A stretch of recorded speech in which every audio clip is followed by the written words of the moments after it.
Welcome to the righteous sphere. We separate the gray areas over here. We don't do the lying like those other places. No. We don't do no fucking lying over here. You're gonna get the truth. Let me tell you something. We about to go stupid. We about to go stupid. We about to go stupid.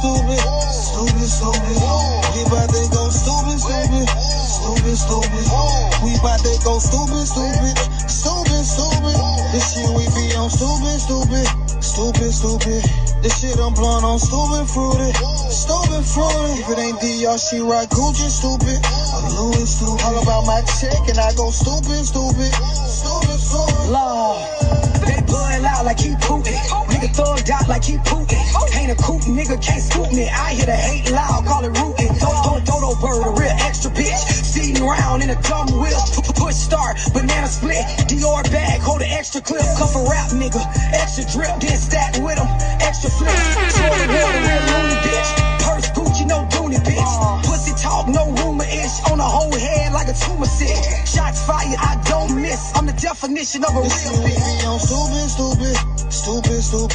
This shit I'm blowing on stupid fruity. If it ain't D, y'all shit right Gucci stupid. I'm Louis stupid. All about my check and I go stupid. I'm in a two-seat on my cup till no hangovers on me. I was gonna try to buy your new phone where we in the Range Rover, no heat. Take out that, can't wait next year. Roll that out, I'ma cover my ear. I'm too high, so don't come near. If it ain't on me right here. Got a house pride, got pills on my drive license.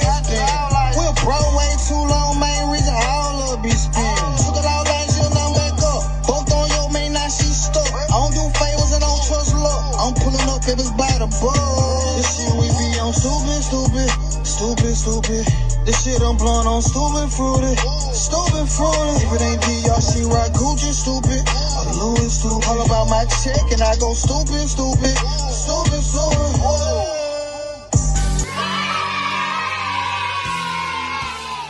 What's up? Welcome back to class, guys. Yo, I see y'all grinding. We all grinding, man. That's what we was put here to do.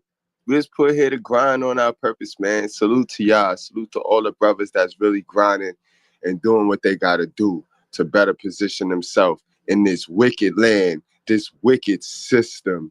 You know what I mean? Salute to all my brothers not walking in any traps, you know what I mean? And then gonna have the nerve to complain about it. But guys, y'all know what we here to do today. Today we here to kill it, man. We here to kill our whole school and our whole educated lane playbook. Guys, I want you guys to understand, school is designed for you guys to stay in debt. School is designed for you guys to stay in slavery. You know what I mean? Slavery nowadays, guys, is in the form of debt. You know what I mean? We all got some form of debt.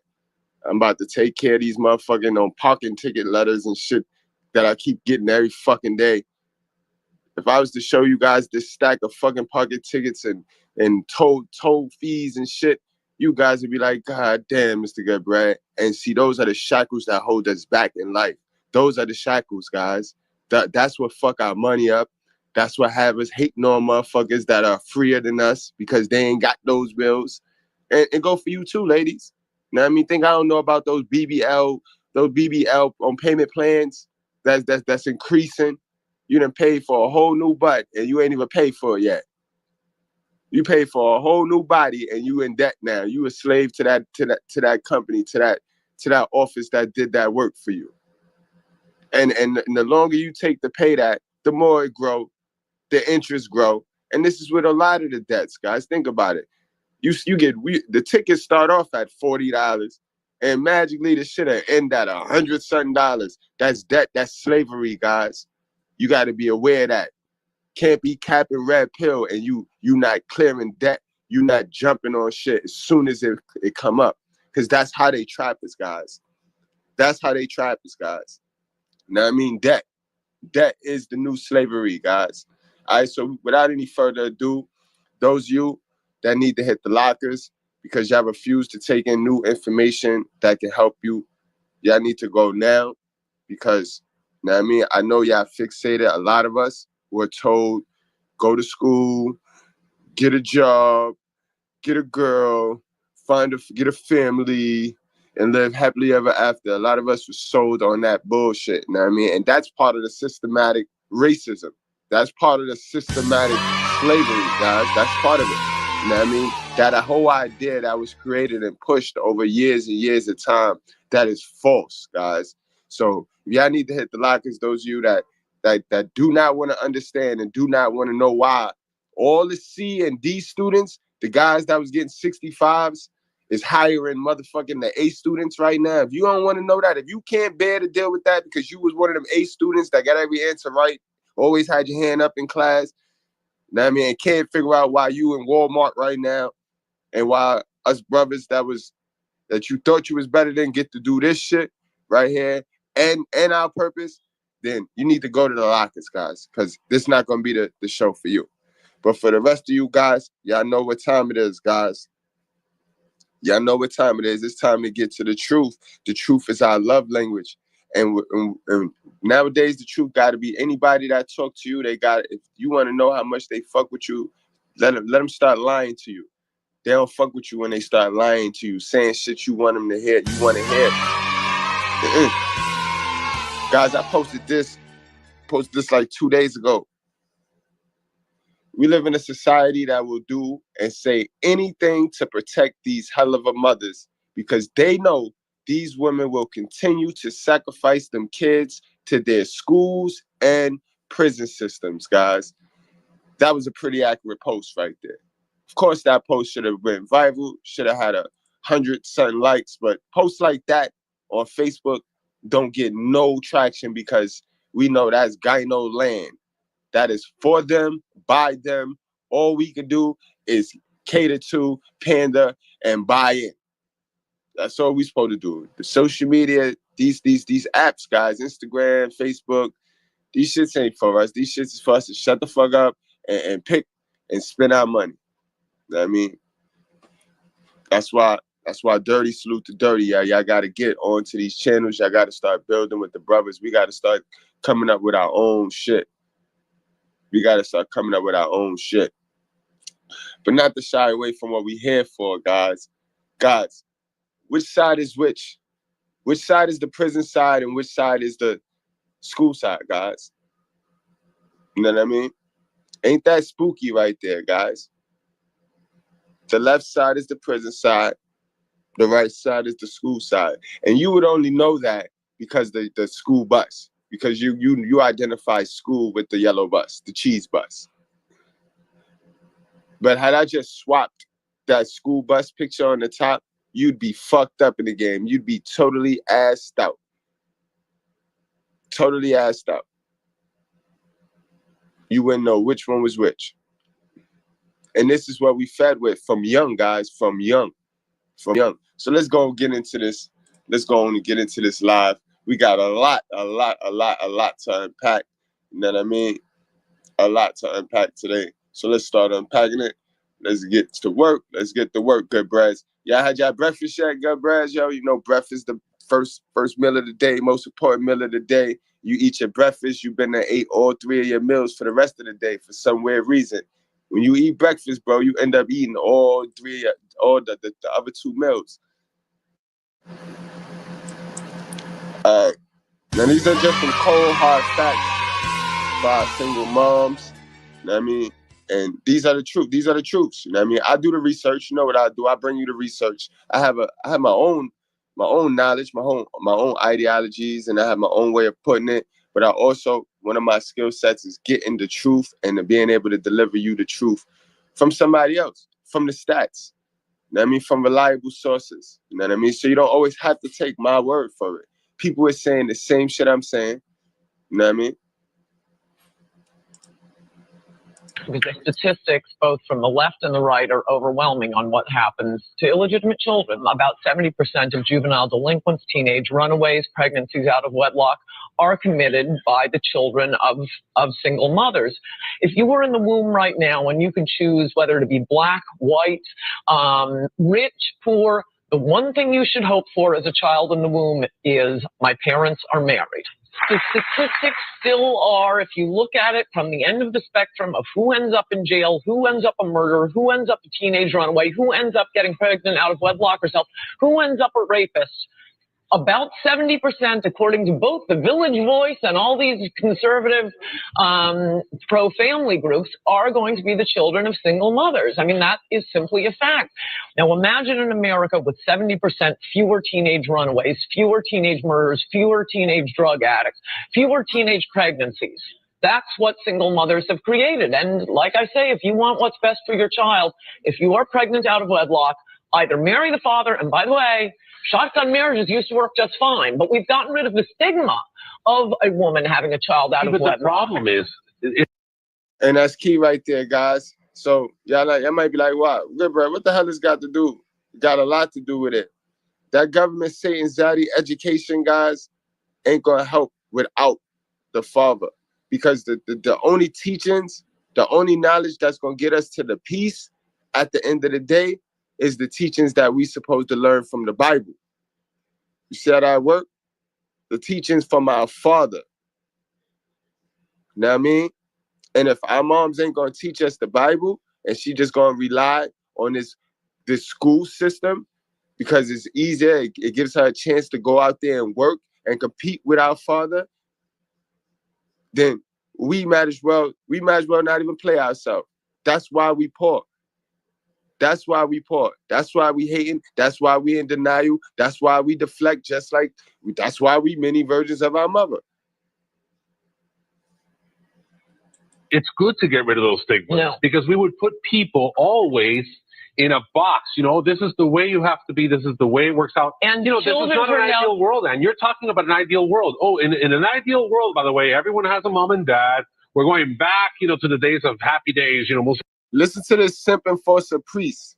I never seen a priest in my life ever promote the separation of family. Like, listen to this nigga. And you have a woman here fighting for us, guys. What is the roles reversed? Pay attention to what's going on here, guys. Play that back. This dummy. And he a priest.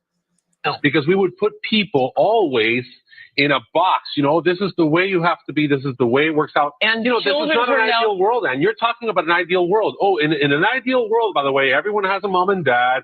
We're going back, to the days of happy days. Most of our young people don't know what that is. When the kids turned out a lot better.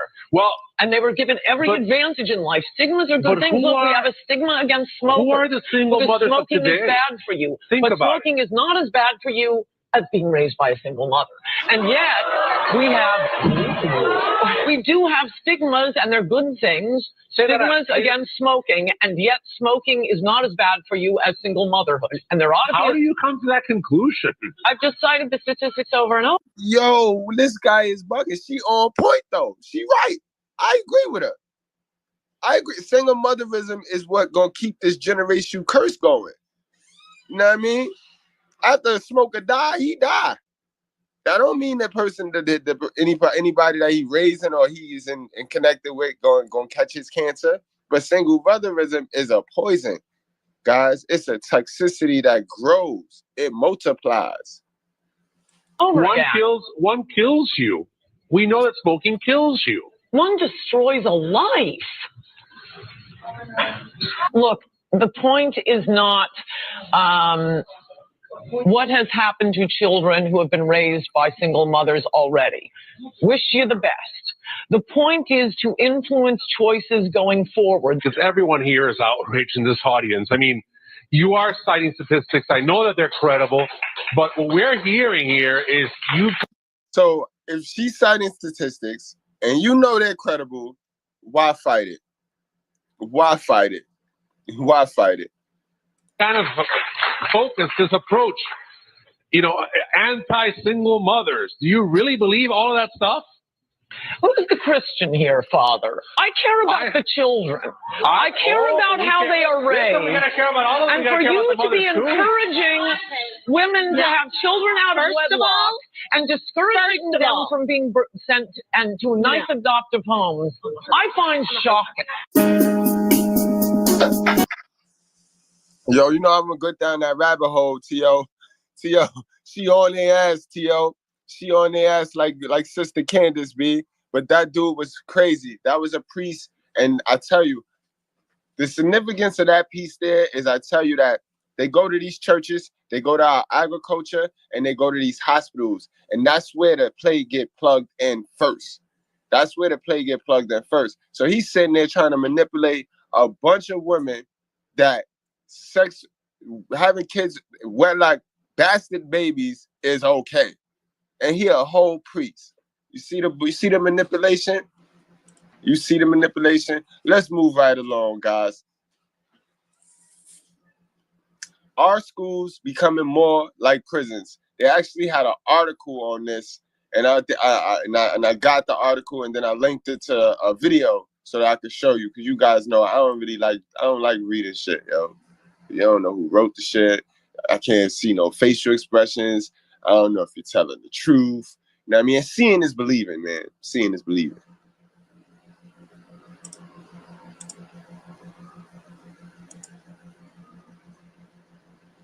About schools.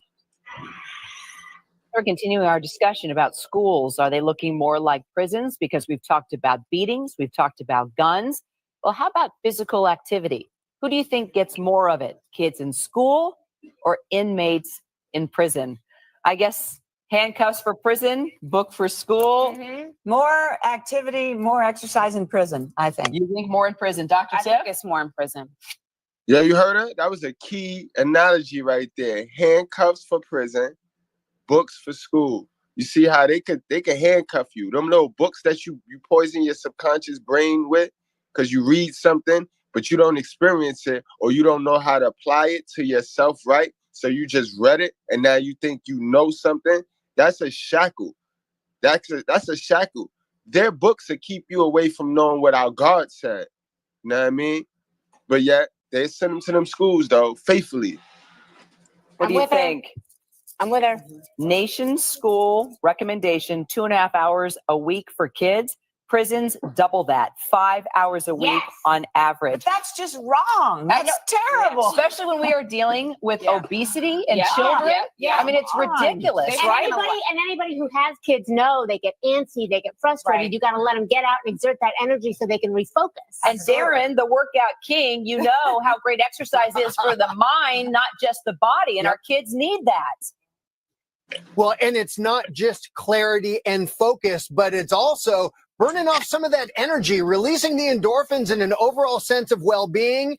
And we've talked so much about the obesity crisis that's killing our kids. The idea that schools are taking away PE classes, it's like putting out a fire with gasoline. Let's talk art. See our beautiful piece of art here. Isn't that Did you lovely? draw that? Actually, our Good. fabulous You're social so media producer did, all right? Anna's got all the gifts here. What do you think, guys? More art in prisons, more art programs in school? Chrissy? I'd almost say prison. Prison? What do you think? I'm praying school. I'm praying it's in school. Dr. Tim? I'm going to say school. Okay, the good news is school wins out here. How about you give us some full functioning folks some shit? You know what I mean? It's either the little ones who they know ain't gonna know how to handle it, or it's the niggas locked up at the wit's end of the system. What about the ones in the middle? What about the ones in the middle that can take the shit to the top? Peep game how they do it, guys. Woo! Thank you. 20%, but here's the deal. There's been a 20% cut in art fundings in schools over the past decade, but it's also suffering in prisons even more. Like, for example, in California, they've gone from 33 state prison art programs down to just 2 because of budget cuts. Wow. Now, this is interesting because art can be used as therapy. Dr. Tiff, we talked, right? We need it for our kids for creative growth. What are your thoughts? Well, I'm fine with it not necessarily being in the prisons, but I hate to think of it not being in schools. I really do, because it's so necessary. What has it done for your kids, Julie, Christy? What's it done? Well, I think it's an outlet. I think it's a creative. They gonna always divide and conquer. They could get any two. They could make some controversy out of anything.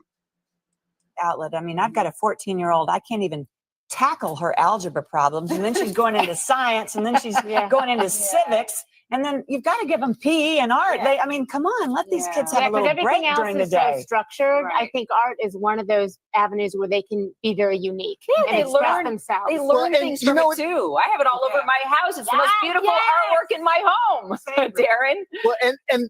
Well, and there's a larger issue too. And by the way, as a father of an 11-year-old girl who's very artistic, and now I'm stuck wearing handcuffs.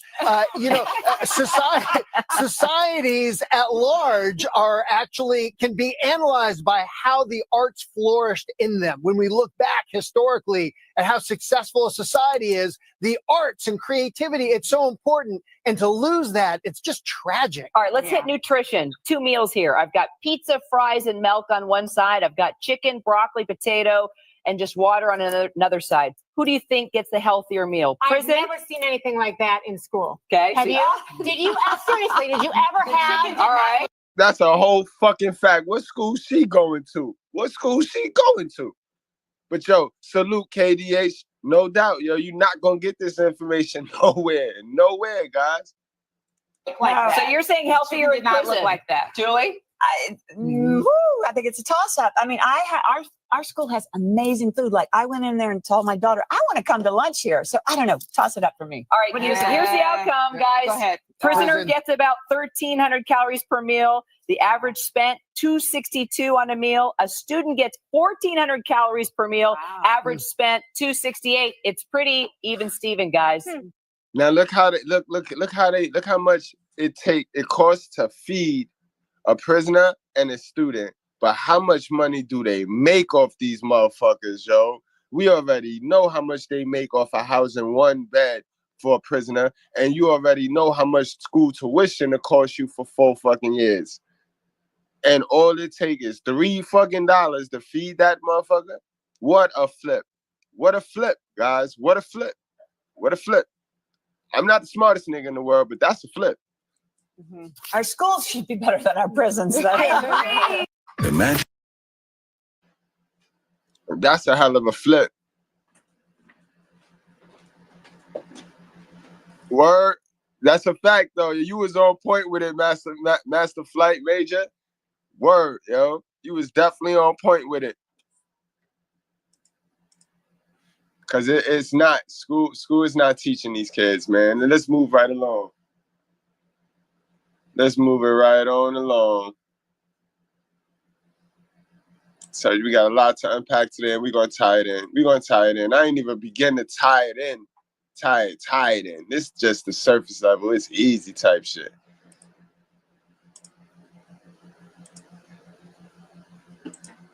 School is an 18-year forced government training program that sterilizes the potential for brilliance in children. Those who actually survive schooling and survive conformity, continue on to think for themselves, truly are a rare breed. All children start out as curious. That's going to be us, good brads. That's going to be us. The one we refuse that entertainment. We'll laugh at it and we'll ha he, but we going to always get to the truth and we going to always get to the education. So that's us. You know what I mean? You know what I mean? We come from the same turf, same dirt, same womb that they came from. The hell of a one. We came from the same hell of a womb that they came from, but we refuse to let that shit fuck with us. We refuse to let that shit grow on us, bro. Know what I mean? So that's who we talking about. It's only a few of us, though. That's why everybody not going to make it. In every story, it tells you that. Even in the Bible, God said not everybody going to make it, bro. That's a fact. School is an 18-year forced government training program that sterilizes the potential for brilliance in children. Those who actually survive schooling and survive conformity and continue on to think for themselves truly are a rare breed. Again, sorry not to keep cutting it, but that's another reason why all the more to go your own way. MGTOW. Go your own way. Roman 12:2, bro. Go your own way, guys. Children start out as curious, highly experimental minds, and then one day they're sent to school. Mandatory schooling has never consisted of anything but the memorization of monotonous dead facts and training children to master repetitious behavior. For the greater part of their day, Everything the child says must match the interest of their school teachers. Their behavior must coincide with a set policy and a set regulation. They cannot use the bathrooms without permission. If they wish to speak, they must raise their hands. And after every hour or so, a bell rings and everyone must move to it. It couldn't be any more slave-like. And this type of training becomes a ritual for the child. It becomes the plot background for their television shows and books, or the ideology taught to them by a teacher or a parent. An entire monoculture is being developed here, stripping children of their power to cause trouble for the state at an early age, training them to be good servants of the politically correct. Their environment is much like a prison. That's why they fuck with them so young. What I just told you, they know they're gonna fumble the bag. They know they brain not even developed enough to fuck with anything that they push at them. So they just playing. They playing when it comes to these children. You know what I mean? And that's so again, that's why I say the attack is definitely on the single moms. The moms, the missus, I don't need a man. I don't need a man. I don't need a man. Yo, these kids need their father so that the father can provide the teaching. You know what I mean? See, a father in a child life can provide that inadvertent father teaching from God. Like, you gotta remember, God represents the father. You can't go no wrong, yo. You can't go wrong. But y'all too independent. Y'all want to be so independent because you think government got y'all back. You think government Satan Zaddy got y'all back. But this is the play right here. This is the play that give them the Jono say qua to be like, fuck the father. Because then they can rely on these schools. They can rely on these schools so that they could go to work and do what they got to do. But in school is prison. You sending your kid to prison. Mental slavery. That's mental slavery. It's not the physical part. By the population lacking any ability to check the authority of the warden. The process becomes a matter of rubber stamping. They have no control over their entire lives, which is directly related to youth violence, because the only control they have is between each other. Mandatory schooling produces children who are either terrified of the tyranny of others or have been raised to perpetually exploit the conditions of others. It's just like the prison system. Forced cohabitation. The child's presence in certain buildings and their engagement in state-regulated behavior is under penalty of imprisonment. An entire army of truancy officers have been hired to make sure that no child is on the other side of the bars. At the end of 18 years of coercive state authority, the child is released into the world. It's like the end of an 18-year prison sentence. Now that you're trained to do as you're told, now you can be free. And Yo, my guy T.O., man. I see that's my guy T.O. valedictorian out this motherfucker right now. Cause I was getting there. We gonna get there, bro. We getting there, Elijah. School to prison pipeline. Very important. That's very important. You know we gonna touch on that in this class today. I can't even let y'all go without touching on that. We getting there. Hold up, T.O. Hold up, man. Produce of these schools, or the state-controlled manufacturing operation, is a society willing to submit, to obey, and to listen. Forced behavior, which technically amounts to a type of slavery, will only inculcate a mindset of fear and terror. You need to be somewhere at a set time, either at the orders of an authority or a bell. Now, this is what I was telling y'all about. How many of y'all saw that live when me and Big Mike was chopping it up about the herd and the pack mindset? This is where the herd mindset get installed in the folks. This is why everybody frickle. This is why everybody think the same, react the same. You know what I mean? All you gotta do is say something and you can tell exactly what go-along group they get along with. You know what I mean? Because they gonna all read from that same playbook. You know what I mean? Even the good ones, even the educated dudes, right? Our brothers that are real sharp with it, real nice. They know them books, B. They know them books. You throw a monkey wrench in the conversation, some reality or some common sense, and they fucked, bro, because they never read it in the book. So they don't know how to reply to it. So now they're going to get defensive. Now they're going to get attackish. And that's how that worked, guys. They created that in school. Everyone in one mass shifts to another position or another place to engage in a new activity. They're trained to not only follow instruction, but they're also trained to follow a certain behavior. Rules, regulations, and laws are set for the children. They say you cannot do this to others. You can do this to others. This is acceptable. This is not acceptable. Standards of culture, morality, and behavior are imprinted into these new young minds that are in the blossoming stages of development. Their minds are being intercepted by the state and molded to conform to states. Remember, we tied this into last night live, in Double Period Live, when we talked about how they use colors. You know what I mean? We learn our colors, we learn our numbers, we learn all that symbolism and imagery from young. They attack our mind from young, weaken our mind from young, guys. You throw that, you mix that in with the emasculation from a frustrated moms who didn't get to learn this information. So she's trying her best, quote unquote. You add that manipulation from the school. When you bring your ass home, you get the frustration and that manipulation. This is why motherfuckers out here bugging the fuck out, losing their minds. So weak, guys. That's the making of a weak person. A person that hate themselves. You know why? Because they feeling like they can't do nothing right. You go to school, you got energy, you got your own creativity. They telling you you're wrong. Then you go home, you got this fucking evil bitch telling you you're wrong. You don't enact on your innate nature because it's disrespectful. So you ain't never get a chance to really be creative and learn who you are. You always got to be formed and shaped and molded into who they want you to be. And I told you this a long time ago. These two motherfuckers is the worst, and they are exactly alike. You're a hell of a mother in the school system, boy. These two teach you the least, but want you to praise them the most. When you do win, when you figure it out on your own. Oh, that's my baby. That's my baby. Oh, he went to this school. He went to such and such school. That don't mean, that's not why he won. God, the reason why he won. God wanted him to win. Fuck is we talking about? These people crazy, bro. Standards. The first lesson they teach you is the orders of authority. The second lesson is to work with each other to achieve the desired ends of those in control. If a group of children are taught to engage in the same behavior regardless of what they want to do, then they will never fight back as adults.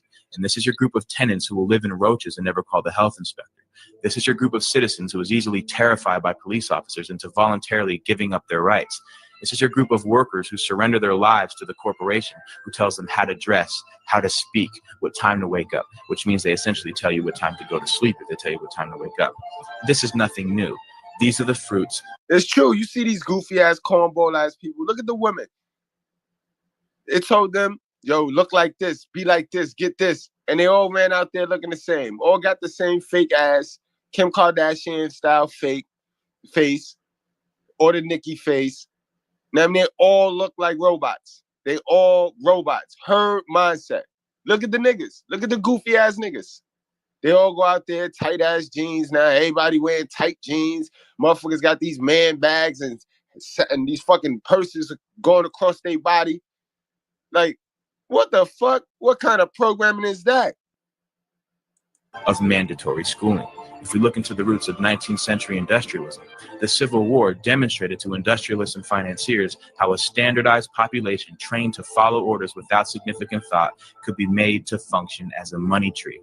It's no surprise that global power and corporate wealth is based on a third-rate educational system that works against developing individuals of true character and true intellect. Because the mindless bureaucrat or the thoughtless worker who will follow a system without question is the pattern that our system depends on. And this is what school produces. The system is not designed to educate the public, which is why federal and state bureaucracies call the shots, not the parents, not the local school boards. Every law is harshly enforced with maximum punishment.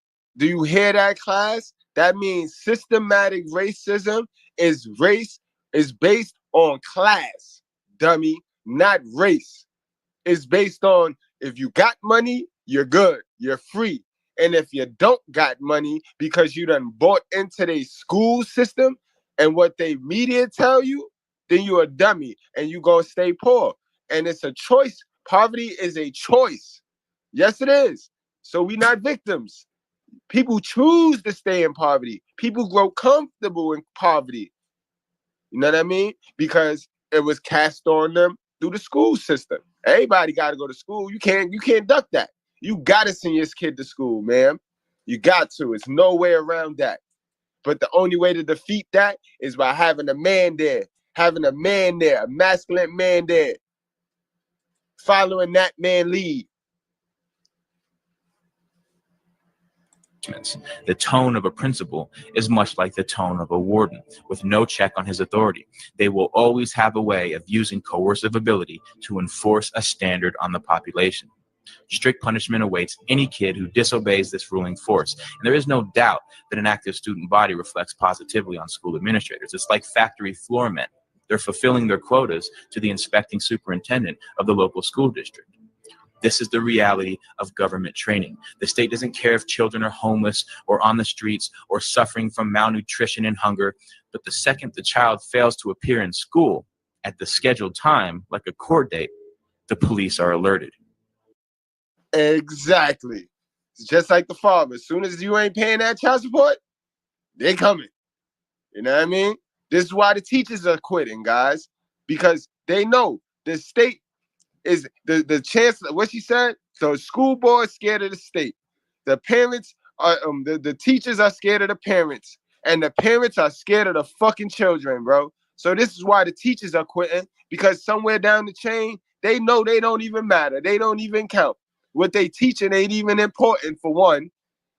You know what I mean? So how can you muster up this care to want to teach when you know it's a system that you're just a cog in the wheel. You're just a cog in the wheel. They go to their chancellor, they go to these school boards and ask for help and ask for assistance. They sit there and ignore the teacher, but then expect the teacher to perform a fucking miracle out of thin air.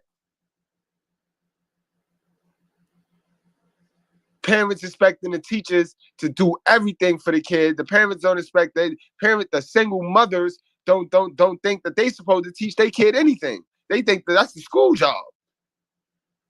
And it's in this little move right here where the child go to raise himself. The child is left to raise himself, to tie in and buy in to the programming. Until we abolish mandatory schooling, your child will be brought up as a slave so that he can accept becoming a slave later in life in adulthood. Period. Point blank, period. These are the facts. These are the facts. Let's keep it rolling, yo. Let's talk about it. Let's talk about how the school system keep you poor. Let's go in depth now. Let's talk about exactly how the school system keep you poor. We ain't here to play games, y'all. We ain't here to play. We here to learn today, man. Learn to earn Tuesday. This Learn to Earn Tuesday.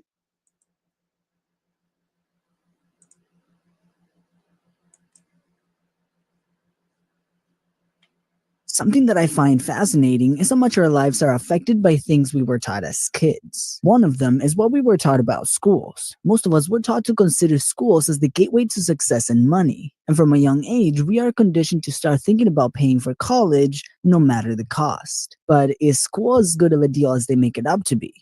Schools are meant to prepare people for the real world, which is changing very fast. But the school system hasn't changed very much in hundreds of years. See, the school system was designed to fit society to the industrial age. The system of school was created in order to develop people to work for industries. In other words, schools were meant to create workers. Now, there's absolutely nothing wrong with getting educated and learning new skills. It is absolutely wrong, because we need more builders, fuck workers. And this is the great segue to tie in to my guy Dirty. This is why he tell you all the time, build with the tribe, build with the tribe, build with the tribe. Because the information that you're running off of, it only taught you how to work for a tribe. It ain't teach you how to build nothing, bro. They didn't want you building anything, bro. They want you helping them build, so that they can reap the rewards and the benefits, and you stay poor. You get that? Do that make sense? Guys, let's take a little break, y'all. Let's take a little break. Don't forget to put Mr. Goodbread, hashtag Mr. Goodbread in the title. Toddler tales are crazy stories that could only happen to me. Each tale is endorsed by Toddlerology and the Marry Your Secretary courses. In a world where toddlers are only loyal to her employer, Learn the skills needed to train your toddler to work at your relationship like she works at her job. There's courses for every level of your relationship status, including polygamy. Need support? Join scheduled study groups with other tolerology members. Click the link below. And now, back to today's story. Workers. Now, there's absolutely nothing wrong with getting educated and learning new skills, but the mentality that develops as a result is the problem. Being trained to join the workforce, we are conditioned to think that to be successful, we must be part of a good company and produce for them. They are the creators and we are the producers. And this worked for a period of time. Most people who worked for these big companies got a great pay, and after they retired, those companies would take care of them. But as we know now, often that is not the case anymore. But the majority of people are still in the production mindset. We grow up being told that in order to be financially successful, we must get a formal education. Now, at a young age, we are conditioned to go to college no matter the price. But college is expensive. But due to the way we were conditioned, we pay for it anyways. But we don't have very much money. Not to worry. The government is more than willing to lend you money to pay for it. Now, 4 to 6 years later, you finally get your degree and you get to work. A few years pass, now you're older, then you meet that someone, get married, have kids, and it's time to settle down and buy a house. But wait. Boom. See the trap? I told you that's early in the life. See the trap? Boom. And we all was hooked to this shit. And that's what make all our mother hell of her. That's what make, unless your mother told you the opposite of this is the American dream. If she told you opposite of this, then you a bad motherfucker though. You loan me $100. Loan me $100. Cause you had a great single mother. But get the fuck out of here. Your hell of a mother told you this shit. Like my hell of a mother told me. And this shit wrong. Married, have kids, and it's time to settle down and buy a house. But wait a minute. You don't have very much money. I mean, you have a good job and get paid well, but you're still paying off your school loans. Not to worry again. The banks are more than willing to lend you more money to be able to buy that nice car and the house. And this is where the debt come in, guys. This is where the new slavery come in. So miss me with this white privilege, with this white supremacy shit. It's a lack of educational understanding, and it's a lack of financial education because you don't know what you're doing with your money. You know what I mean? You already done bought in to this American dream, and the American dream only give you just enough to keep going to work, to keep making them rich. They give you just enough to keep making them rich. And if you manage that very well, then they'll loan you some money, and you still owe that, so that you can stunt on the folks that's in your same position, really, but you just got a little more credit. You got a little more debt. So now you live in a nicer house. But now you trapped yourself in a lifestyle of debt.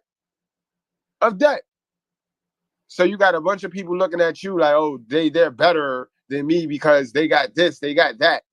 The modern society, they gotta plug they worth into these material things. Y'all know that those material things, guys, cost them an arm and a leg. It costs a motherfucker an arm and a leg nowadays to stunt on Instagram. You be surprised. You be surprised. I saw an article the other day how they got fake jet settings and they got fake all this shit where you could go down there, pay $3 and take some pictures like if you're really there, like if you're on a beach, like if you're on a plane or a private jet. This shit, the fake has become the new real. You can't believe shit you see. You know what I mean? Because one thing I always was told, bro, success whispers, poverty screams. So you see all them niggas with that monkey goofy ass suit on, with the little monkey suit on, the little costume, the modern woman and the beta males, you already know they fake and rich. They the poverty stricken ones, trying to hide their insecurities and lack of knowledge and material things. Of your dreams, and a credit card in case you want to go shopping. Now at this point, you probably know where I'm going with this. We enter this cycle where we can't leave our jobs because we are trapped paying for those things we borrowed money for, or what is called the rat race. And since our skills are specific to our job, we will need to build more skills in order to create outside income. Now, I am not saying that schools are bad. They teach us to be literate, and due to them, we have a very educated society. But they slow us down, though. They slow us down. That's what make it bad. Because they're teaching us a bunch of bullshit to get them rich in the time that we can use to learn skills that make us rich. You feel me? So now we got to double back in life, because now when we get out of their little, when we get out of their little trap, we're 21, 22, 23, 24. Know what I mean? At the prime of our life, at the peak of our life, we supposed to be ready to start building. No. Fucking with school, we would have to change the laws of our mind at 24, go back, spend 3 more years to re-educate ourselves with the tools we're going to need to build something for ourselves. You know what I mean? This is why, guys, linking with your brothers is going to be important, because it's going to take off some years of retooling your mind, because you're going to share experience with your bros. And you know what I mean, my experience might not be your experience, but now that you know my experience and I learned your experience, we could get rid of that. We know that now. Now my experience become your experience, because you know it's facts. It's like I know your experience is facts. So now we cutting off years of relearning what's real and what's not. That's why it's important to build with your real brothers, not beta males that make you feel like you're the man. You know what I mean? You want to get in the room where you're not the smartest person in that room all the time. But there are 2 main problems. 1, education is great, but is very expensive, leaving people paying school debts for many, many years, trapping them in the rat race. The second problem lies in our production mindset. We are conditioned to learn the skills to be producers for someone else, and we spend most of our lives learning only the skills to be a producer. But have you noticed how some of the wealthiest people in the world do not have the production mindset, but rather a creation mindset? See, many schools use the one-size-fits-all approach without allowing or encouraging students to use their own unique and creative mindset. So it is up to us to develop our own creative mindset. Steve Jobs, the founder of one of the biggest technology companies in the world, strongly believed that people with passion can mold, create, and influence our society. That's where you hear us coaches tell you guys, always find a purpose. Once you find your purpose, you're going to take it to the top. I seen brother KDH say something about that earlier. Bro, when you find a purpose, you start sacrificing shit you thought you would never sacrifice, bro. You start sacrificing a lot of your time. Now you focused on your purpose. You start sacrificing family, because them motherfuckers will hold you back. They always with the, it's not going to work. It's not going to work. Motherfucker, you start sacrificing sleep because you be on your shit. Y'all think I went to sleep? Guys, I did double period last night, and then I went 8 something, got straight into the book, start working on this. I skimmed through the phone, see who sent what. I start working on this shit, bro. When you passionate about something and when you own your purpose, bro, you'll sacrifice it all. You'll sacrifice whatever. And that's what God wants you to do. You see how that works? Just by you don't even got to believe in the Father. But just by you getting on a purpose, getting on your purpose, not idolizing this bullshit, not idolizing women, the door, the vision gonna open up. It's like what the quarter, you gonna see the field. Now I mean, you was a horrible quarterback. But once you start doing that, the field start opening up. You start reading the defense a little bit better, guys. And that's how that works. As he famously said, everything around you was built by someone no smarter than you. So whether the school system is effective or not in this area, the solution lies within ourselves. Are you a producer or a creator? Are you willing to self-educate or just follow the crowd? Are you willing to mold and influence society? And I tell you this all the time, guys. I'm working on that one too. See, I'm trapped in this YouTube shit. I know a lot of you guys, it's like, yo, damn, I had to put single mother in the title. I had to creatively find a way to get this type of information out there to you guys, but still get the algorithms on YouTube going. So that's why I had, because like YouTube is a motherfucker. YouTube is the fucking devil, yo. But I got so much talent, yo, and I got so much shit I want to give to you guys. But again, this go back to what I was telling you about. Education over the entertainment. You're going to have to choose. You got to make a choice, bro. Do you want to be educated or do you want to be entertained? You know what I mean? I got 15 choices you're going to have to make in order to be successful, in order to change the laws of your mind. And I'll give you two of them. One of them is what they just said. Do you want to be educated or do you want to be entertained? You know what I mean? And then the other one is, do you want to be liked or do you want to be successful? You know what I mean? And you can't pick both when it comes to these choices. You can't rock with both. That's a feminist way of thinking you can have it all. You can't. You have to sacrifice, guys. In the comments below, let me know what are some other differences between the production mindset and the creation mindset. And what do you think about the school system? You either a creator or you either a builder or you're a consumer, guys. That's another way to put it. You know what I mean? You either building and adding value or you taking away value. And when you're taking away value, it costs you. So you're buying something. You know what I mean? And that's how it works. You know what I mean? My guy, T.O. got onto it. He got into it earlier. So we're gonna get on into the school to prison pipeline. We're gonna break this thing down. Now, I mean, I got a good little piece on this. We're gonna talk about this. Dirty Folks, he said you literally spend the first 2 months of every school year reviewing the last 2 months of last school year. That's a 4 months of dead time. That's a fact. That's a fact. Professor, salute the bro. Professor back in the house. He said in Stoicism and in Machiavellianism, is better to be feared than to be loved if you cannot be both. Right.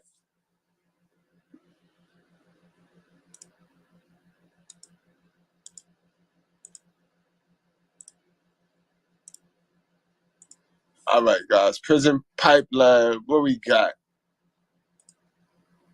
What would you do if your child was placed in handcuffs for crying at school? Well, this was a reality for a 7-year-old black boy in Missouri, and it isn't rare for black and brown kids across the country. Whether it's getting arrested for talking back or doodling on a desk, in-school policing is harming students by taking them out of school and helping funnel them into prisons. It's called the school to prison pipeline. We're talking about a structure of codes and punishments that criminalizes kids as early as preschool and increases their chances of ending up in the criminal justice system. 99% of New York City school children who were handcuffed in 2016 were Black or Latinx. This happens when school resource officers are called into classrooms to discipline students, sometimes for something as small as violating a dress code or grabbing candy from a teacher's desk. If the offense doesn't lead to an arrest, Black and brown students are still subject to harsher punishments than white students. Black students are 4 times more likely to be suspended than their white peers. Sometimes students are kicked out of school for basically just being Black. Like in cases across the country where Black girls were suspended for rocking braids or an afro. So, where do students go after they've been kicked out of school? Research shows they're 3 times more likely to end up in the juvenile justice system within a year. This is all part of an endless cycle. Once kids touch the juvenile justice system... All right, now we're going to keep it all the way up too. They forgot something. They forgot teen pregnancies. They forgot the teens that leave school because they got ants in their pants and they started busting it open at an early age. You know what I mean? Especially in our era. In our generation, guys, that was the most. Like, you'll see a bitch come to school, she'll come to class, be there for about 3 months, and just disappear. But you won't see that bitch no more, yo.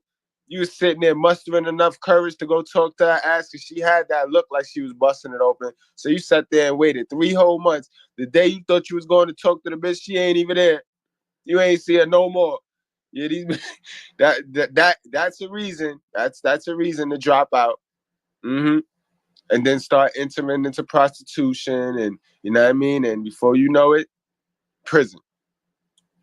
They're 67% more likely to end up in jail again before you're 25.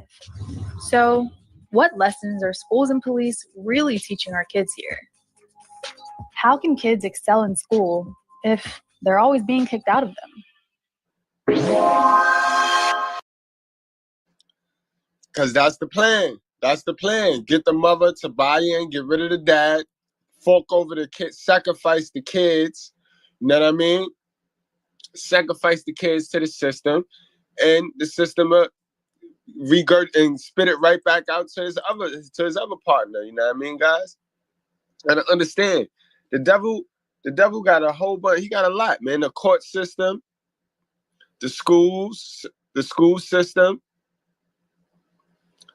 agricultural system, the church. He got a lot. He got the fun house. He got his workshop. I mean, he got his backyard. He got a lot. He got a lot of them systems that it's nowhere around them shits. And that's why in 2020, when shit shut down, all his systems shut down. God shut all them shits down. Shit that ain't never been shut down was shut down. Because God had enough, bro. He had enough. Think about it. Everything got shut down. All the devils, all government, Satan's daddy, little fun, little chambers of death was shut down. That was no coincidence, guys. Motherfuckers was going to court on Zoom and shit. God said, fuck out of here, yo. Niggas was on Zoom and shit. Doctor's appointments on Zoom and shit. Yeah, they got them they got them in the twist. And it's a lot of states like this, guys, that got you in the twist. Whether, like I said, be the parking ticket, be them parking tickets, bro. Them fucking parking tickets and them tow tickets, man. Especially out in Baltimore, man. I remember they used to have the show on there, the parking wars. You used to see that shit. They used to make so much money off the poor people. You know what I mean? Off the poor people. All right, guys, so we're going to go on and get ready to wrap this thing on up. You know what I mean? I'm going to throw the link in there if anybody want to chime in. I got one more crucial video. I got two crucial videos, though, but one more crucial video. I'm going to let that rock. You know what I mean? They want you to be poor, man. Open your eyes, man. Open your fucking eyes, guys. They want you to be poor, bro. Stop buying into their shit, man. Continue to educate yourself. Continue to educate yourself. The school systems is actually teaching people to be poor. The school system will never teach you about money.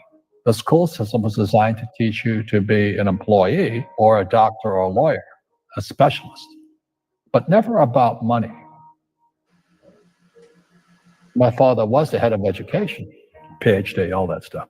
I go home and ask him, I said, why don't we learn about money in school? And he looked at me and says, because the government doesn't let us teach that subject. The government tells us what we can teach and what we can't teach. And I thought that was strange. And I said, but aren't we going to school to learn about money? He says, no, your job is to get a job. Poverty is passed on. It's taught in your families.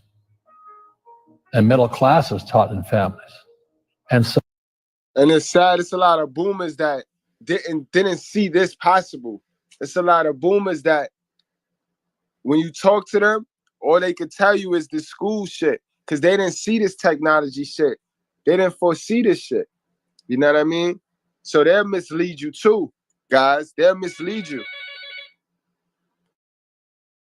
So the people right now who are sitting at home, who are struggling financially or worried about money or unhappy, they may be making a lot of money, but unhappy with what they're doing, it was probably taught to you. You know, your super ego was taught, get a job, work hard, or you'll never be rich, or the rich are evil, or whatever. And until you change your mindset, Correct. Money won't help you, right? Correct. And we see that with people that win the lottery, people that make more money, they still have the same problem. Right. Because they have that poor man's soul. Correct. If you're poor, you'll always be poor. That's really hard for people to understand. Yeah, the money will disappear that fast. Just like most pro athletes, they make millions of dollars, and what 65. And y'all know that to be fact. We done went over verse after verse about how God filled those that's greedy and those that's mingy with money and clutchy with money. You know what I mean? And not giving. We already know. We already saw that. We already saw what's going to happen. They never going to be at peace. No matter how much money they stumble over, how much money they make, they're never going to be at peace. Look at the stars, guys. Look at our celebrities.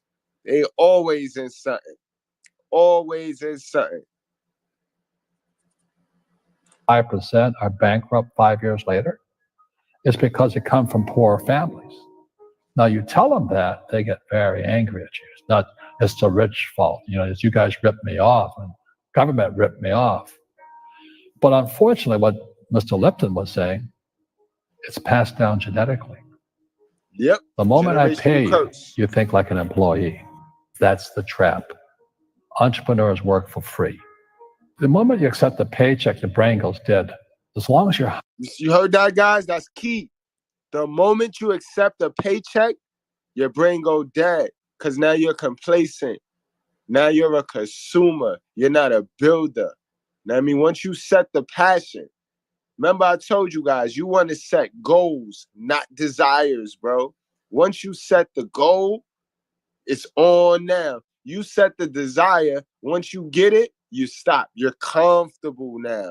Now you're complacent. Don't do that. And play that back. That was great.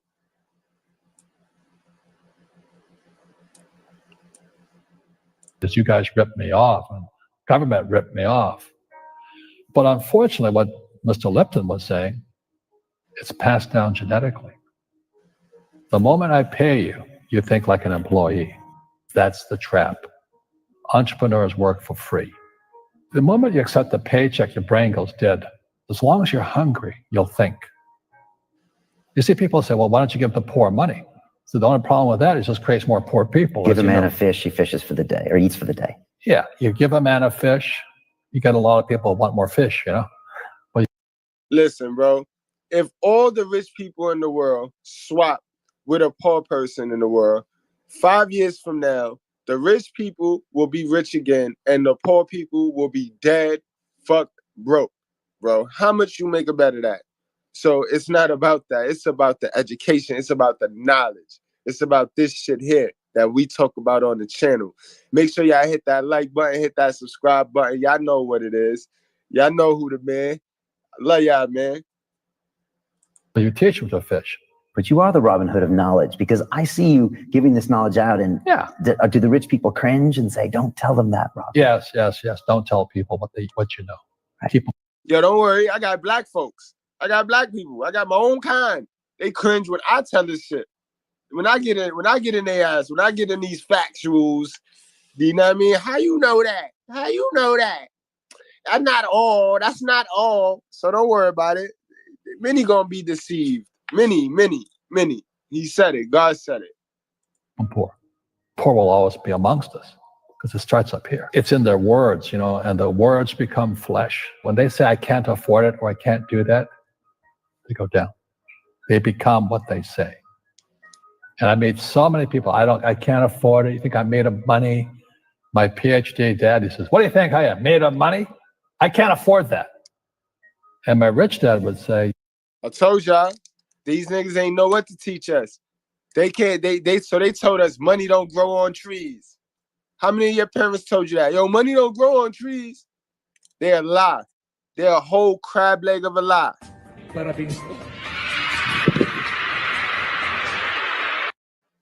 Because money do grow on trees. You just got to know where to plant the seed. Once you start planting the seeds, that's opening up streams of income, not playing this save your money shit.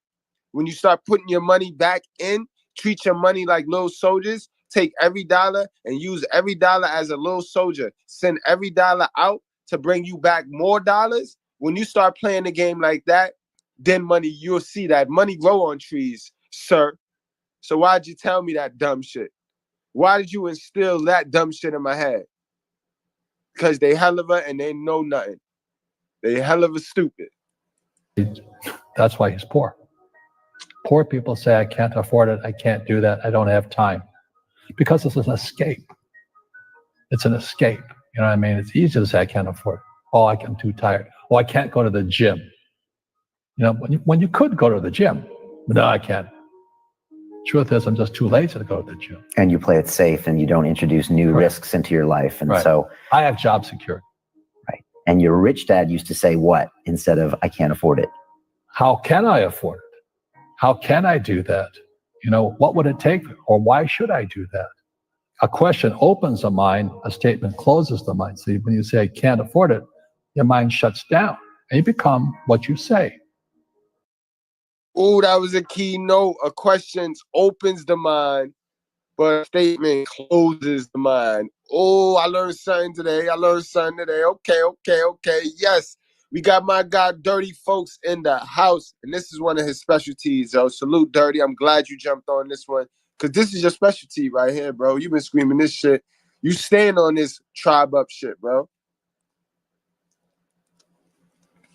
Education real quick if I can, sir. Shout out to Lee Kiyosaki. I got to meet him when I was a kid. He my uncle friend. So shout out to him. No doubt. I think that's the most overrated book ever, Rich Dad, Poor Dad. But he's still selling it. Shit selling like the Bible. Shout out to him. Facts, though. Facts.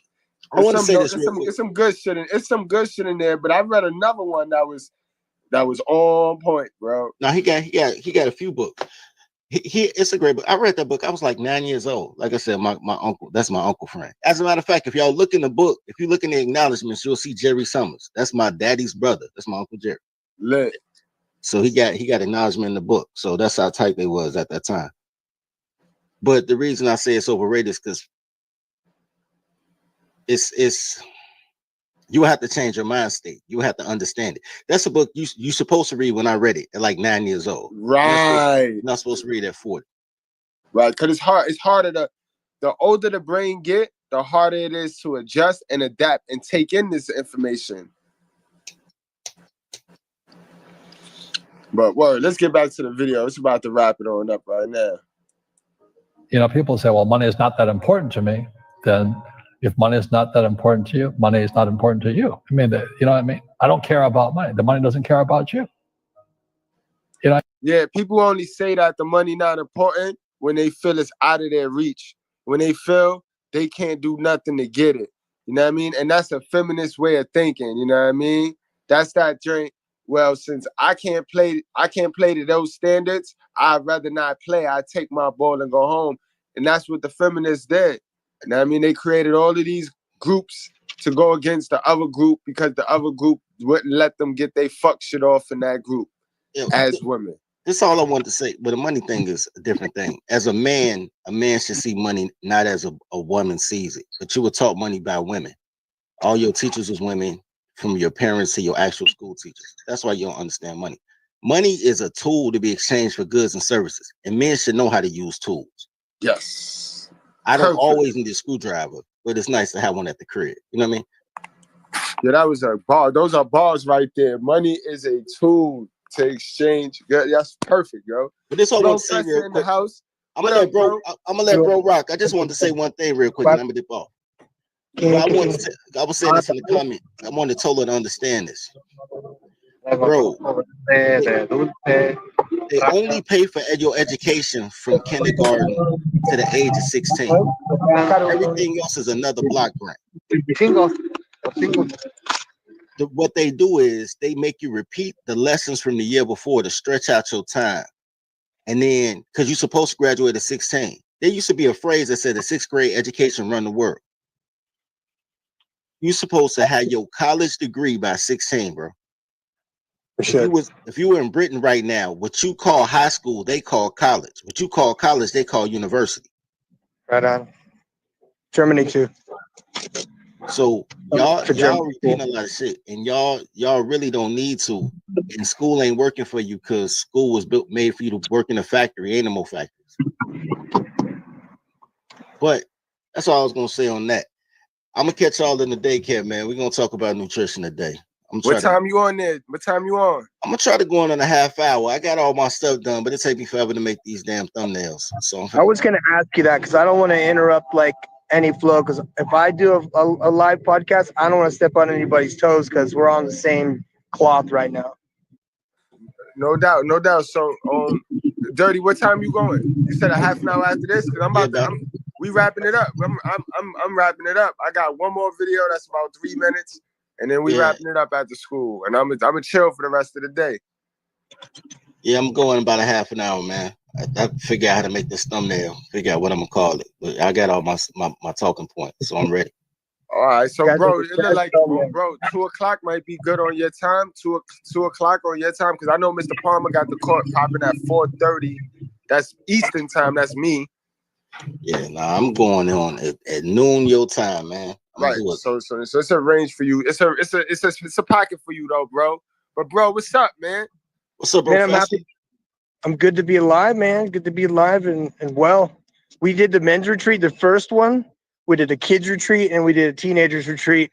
And the men's retreat was good because there were people from 4 countries, including the United States, and 2 of them were Marines. So, like I said, anybody was invited to come, and it was a week long in that place, but there was no phones, there was no internet, there was no electricity, there was no water. And the people that run the ranch out there have like rainwater systems that collect water from the rain. And so it was comfortable. They cut down all the corn and made these tamales like this. And I think the whole thing cost me about $500 to have 8 people for a week. That's not a bad deal. Like I said, I'm not like I'm a rich guy and I got money to blow, but you see, I got students. Look at that kid right there. You see this kid? This is one of my proteges that I'm teaching. Look at this. No lloraste. Eres en vivo en televisor ahorita. Entre todo el mundo te veo. Sí. So I find it important. See, my whole thing is just to see, my thing is veterans. So I know I'm not stepping on any toes. I'm not part of the manosphere. I am red pill because I understand what the hell it means. It's now I understand. My dog won't stop barking because he knows rats. There's occasional like thieves that walk around here and drug addicts and shit. So they go crazy. Let me just show y'all the front of my building while we got daylight. You see that behind me? Can you see that? Oh, shut up. Seems to work. Yeah, now so anyway, all my students on it too. It got the red. It got the red symbolizing fire. This is the reason why I did this is because kids from the ages of 7 to 12 years old need the influence of their father. So what I did was I reversed the whole point. I got as many kids here as I could, and I said, how many of you have fathers? There's only a few. 20% of them had fathers, 60% don't. And the other 2 are parents who have passed away. So they're orphans. However, this little area where I am has an overload of single mothers, and I don't deal with them. I deal with the fathers or the grandfathers.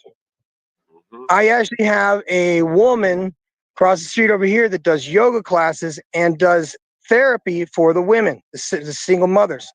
She's on our side. She's on my team.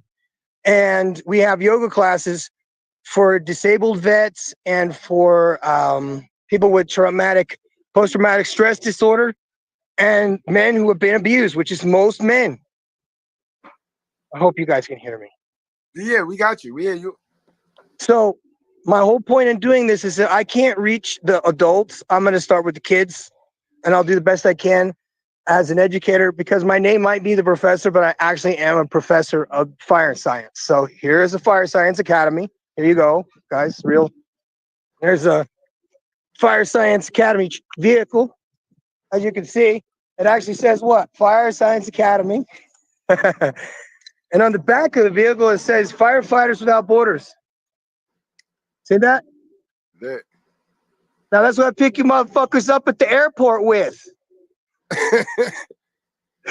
And it's impressive because it's just an old car that I restored myself. This was found in a junkyard on a movie set. And I said, who's this at? And they said, well, we'll figure it out. It'll cost you about $3,000. I said, sold. Give me it and I'll fix it. And I did. So I'm not a rich guy, but I have old shit and I make it into nice new shit, and your status goes up. Now, I realize that possessions and outside shit shouldn't be important, but it really is when you want to face the public is super critical of us anyway. They're hypercritical of men. Right. They're looking for anything to make us hate each other. Because I was trained to hate you by my mother. Right. And have you talked to Marcos is one of my Marines, man. That motherfucker, let me tell you something. You should let him talk one day. It'll break your heart. Okay? Why he was here was it because of what his family had experienced without a father. And it probably Marcos hit me up the other day in the chat, and he was telling me, bro, yeah. Dude, you guys have no idea. You guys have no idea. The last two guys, one guy's mom cut his fucking finger off. Yo, salute to Marcos, man. Put the one in the chat for my guy Marcos, man. Where I don't know where he at now, but he definitely subscribed and he was tuned in, man. He definitely tuned in to the good bread. He definitely wanted the good bread. That's a real dude. He's a real dude. Like, I can't even explain to you guys that these are the guys that are so fucked up that they're willing to come to Mexico to get help. All right? This is good. These are dudes that said, fuck this. Came down here. He ain't cruising for pussy. He's down here in monk mode, reading books, learning to meditate, doing everything that I described, the 30 days of discipline. All it is 3 routines, push-ups, sit-ups, and air squats every single day for 30 days. Okay, yo. Hold on real quick. We got the boy Zone. We got my guy Zone in the house. Zone, get in there, man. Get in there. What's going on, Zone, yo? What's going on, guys? Good morning. What's going on, Professor? Good morning to you, Zone. Man, chilling, listening in to the lesson this morning. 3 things real quick I want to share. So like when it comes to like this was a great lesson, you know, and it's like you know, the older I get, you know, the more savvy I become financially, you know, and then it enables me to look back on my past and see how frivolous I was with money, because with my situation it's kind of funny because like literally my whole life I had money, my whole life, while like other little, I mean, like even from a little kid, like we'd be at elementary, I'd be in elementary school, somebody would ask me for a few dollars, middle school, same thing, even high school, hey, you got like $5? So like I was always the kid with money. 1, because I got an allowance from my grandparents, but 2, on top of that allowance, I went out and got my own money. So I gave away a lot of money. But what happened when I got like into my like early teens and then even into my early 20s, because I was used to having money all the time, I started not having money because I'm like, damn, where's all my money going? Like, and then I'm just like spending frivolously, is like still, you know, helping out my friends growing at this point, helping them out, you know what I'm saying? And that caused me to kind of go through like a rough financial path, and like caused me to really go through some things, and that caused me to actually really see the value of money. So now I see the value of money. That's the first thing. 2,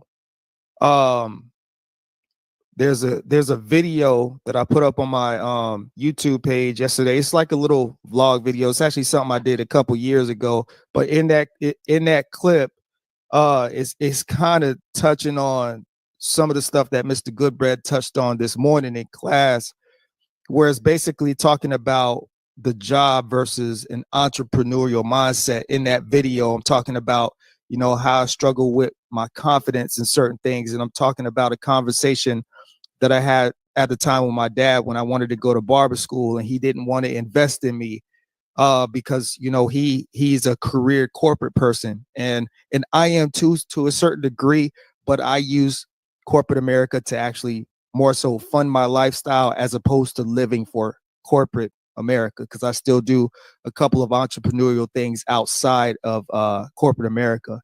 So in that video, that's what I'm talking about. That kind of touches on some of the stuff that Mr. Goodbread talked about in class this morning.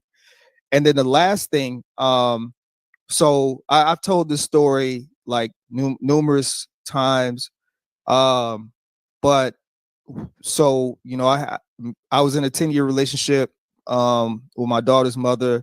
We ended up getting the house in 2017. The relationship didn't work out. I told her she could have the house.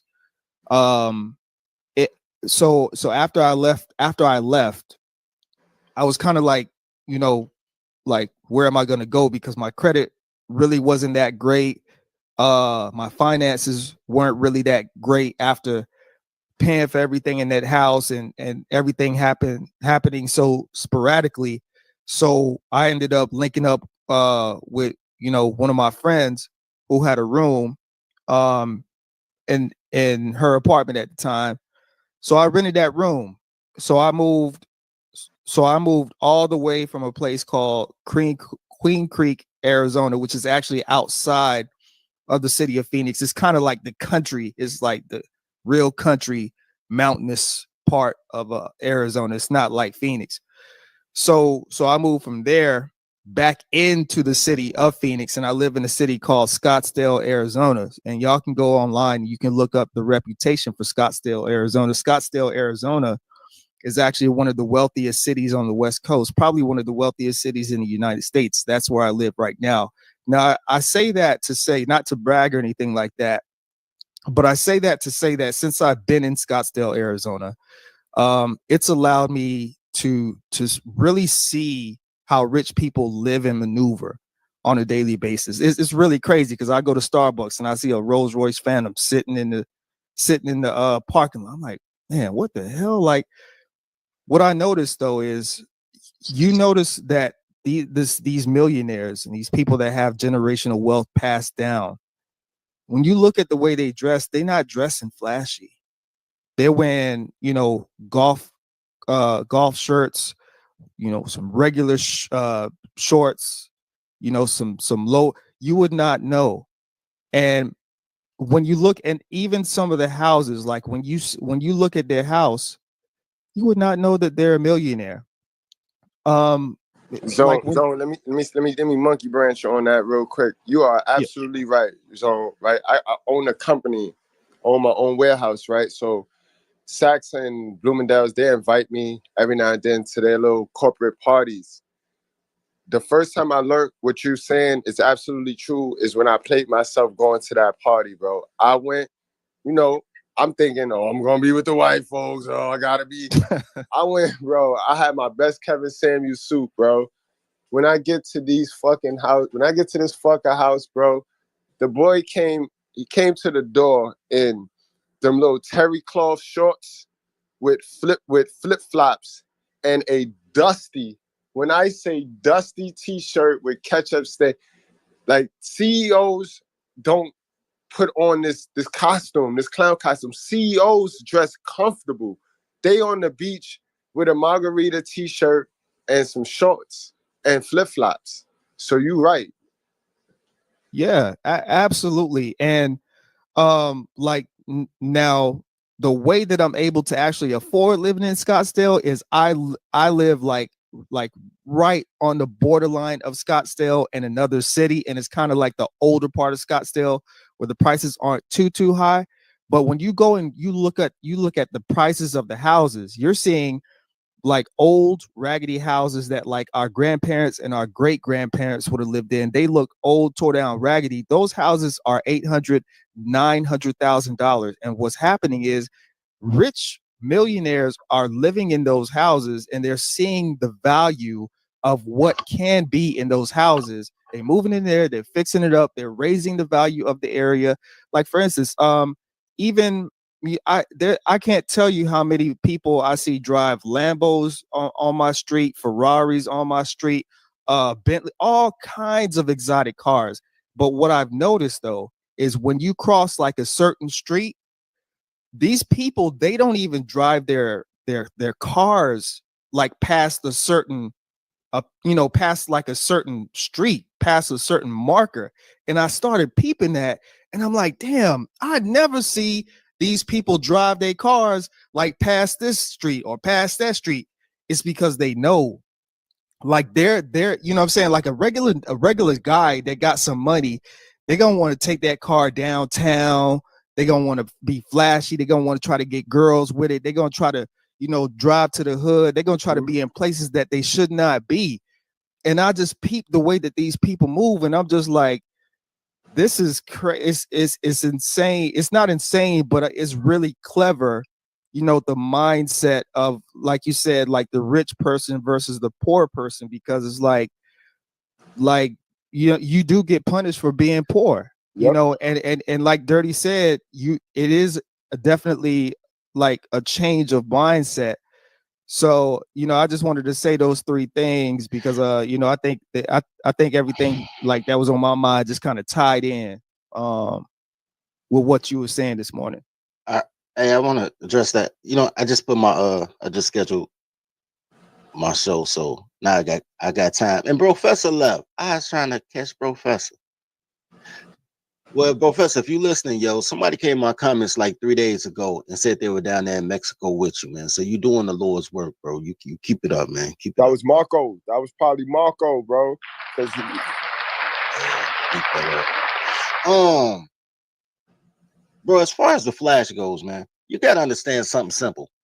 And it's very simple to understand if you always have money. You use money for one or two reasons. I mean, as far as your expenditure, as far as how you dress, how you look, blah, blah, blah. You need to look like money to get money. That's the reason that you're supposed to do it. Or you look like money to get girls. Right? So either trying to enhance your position or you trying to get you some ass. And you are colored. So come on, man. You're probably trying to get some ass. But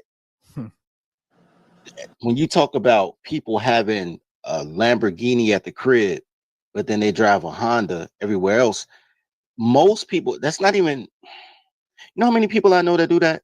How many people I know that got a Lexus, but they got an $800 putt-putt that they drive to work because they drive 35 miles to get to work, and it's better on gas.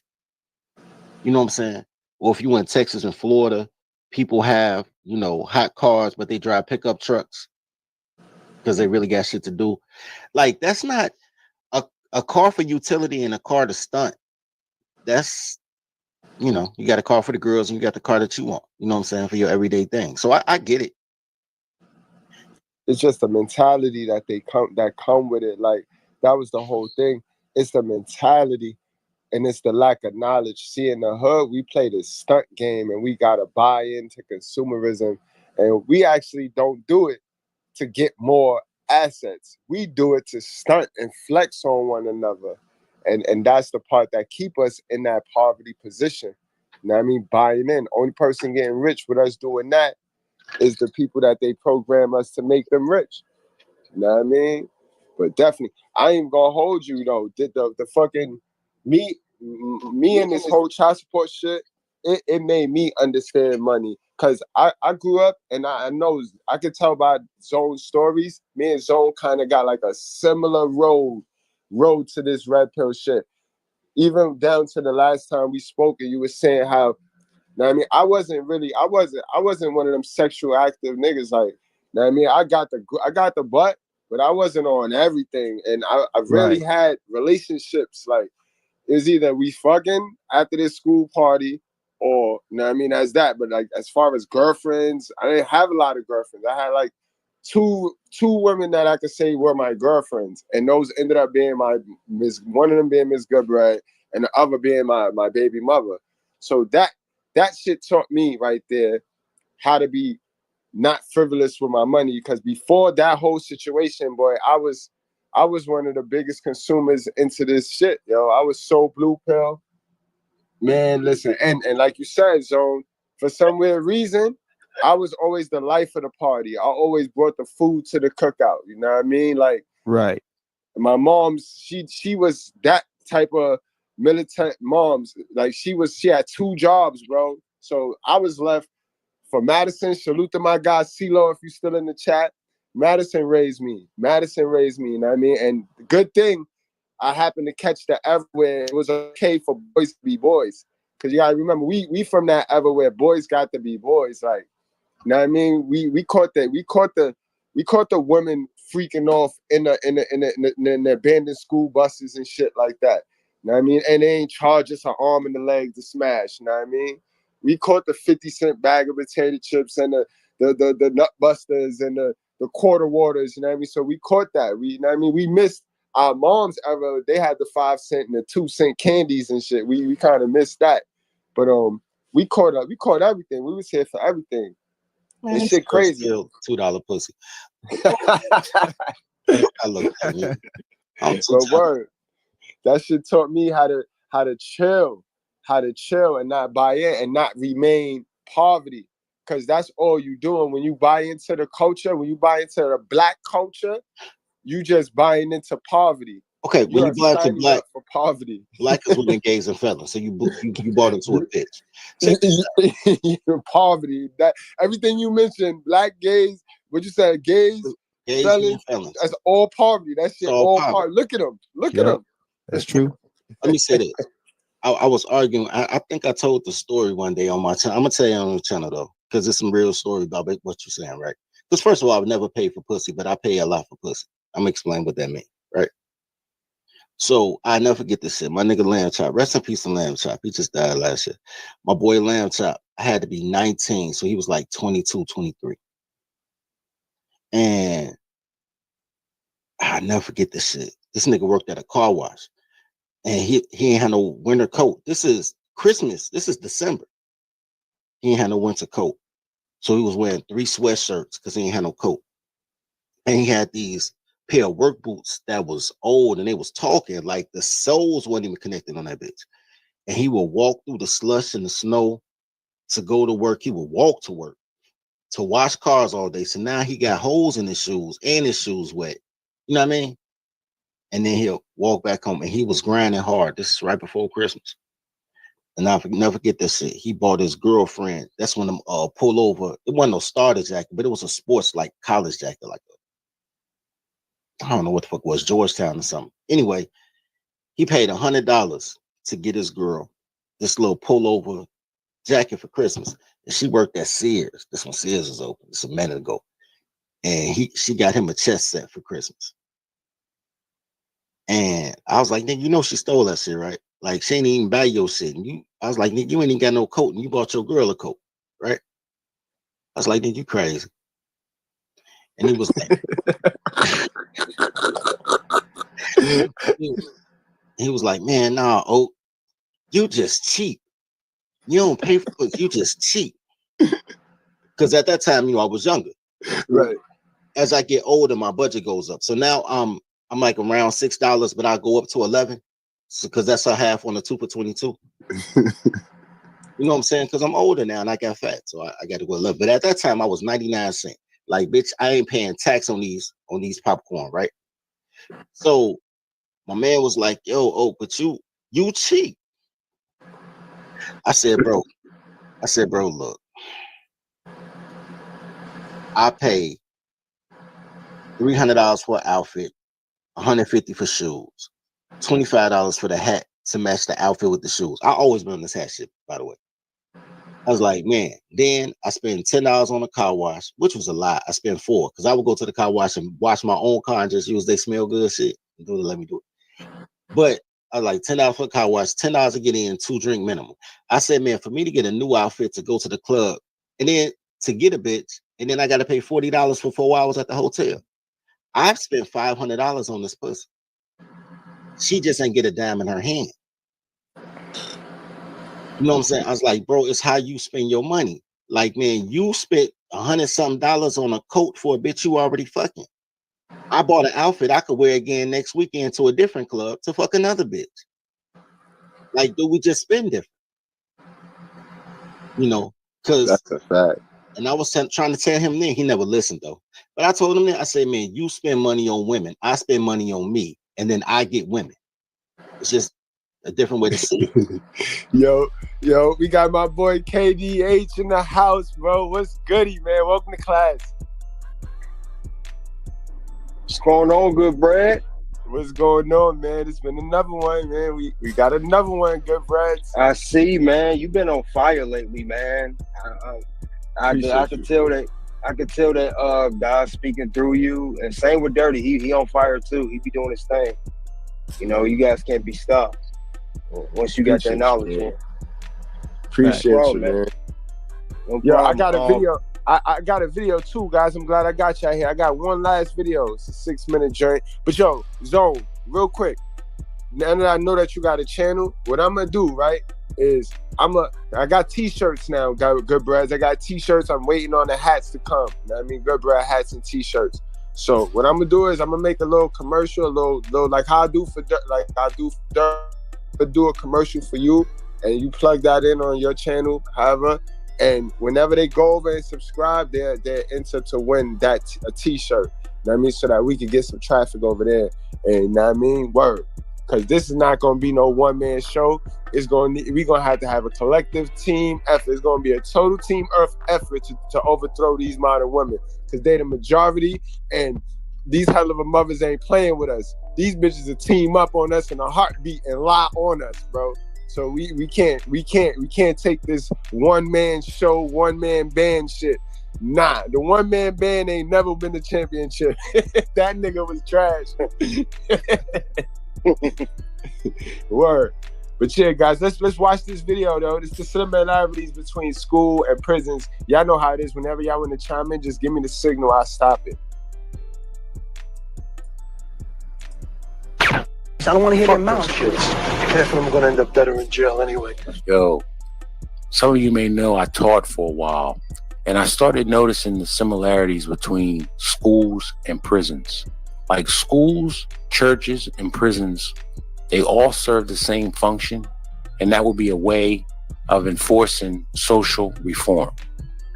Think about how you walk on the right side of the hallway in schools, that you drive on the right side of the highway when you're driving. And I wouldn't be surprised if the same architects that design schools design prisons as well, because you got them long corridors, church and prison. You got classrooms and cells that have them narrow windows. A lot of schools are designed where they got them narrow windows, not no big, bright, airy window that lets a lot of light in. Schools and prisons, same thing. You got a courtyard, school, prison. Cafeteria, school, prison. Gymnasium, school, prison. Both of them, schools and prisons, they both take away your freedom. Like, you break the law, you go to jail, but you go to school just for being a kid. And let's not really, get twisted here. Schools are nothing more than a way of keeping a child safe while their parents are at work for most of the day. You're only in school 6 hours, but your parents work 8 hours. You get out of school. Yo, Dirty touched on that, B. Dirty talked about that. Word. School at 3 o'clock. Your parents get home at 5. Between the hours of 3 and 5, that's when the mischievous kids start joyriding in cars, breaking windows. Exactly, guys. That's where the devil do the most of his damage. But the mom, she could be as holier than thou as she thinks she is. Without the dad, without that teamwork, without that unity, without that God, man, woman, child, she ain't shit, bro. Shit, she ain't shit. Because she can't be. You know what I mean? She can't be. You can't be in two places at one time, and you can't control what this little motherfucker intake. You know what? All right. I know the theme of the video, and I hate to fuck up a colored's conspiracy theory.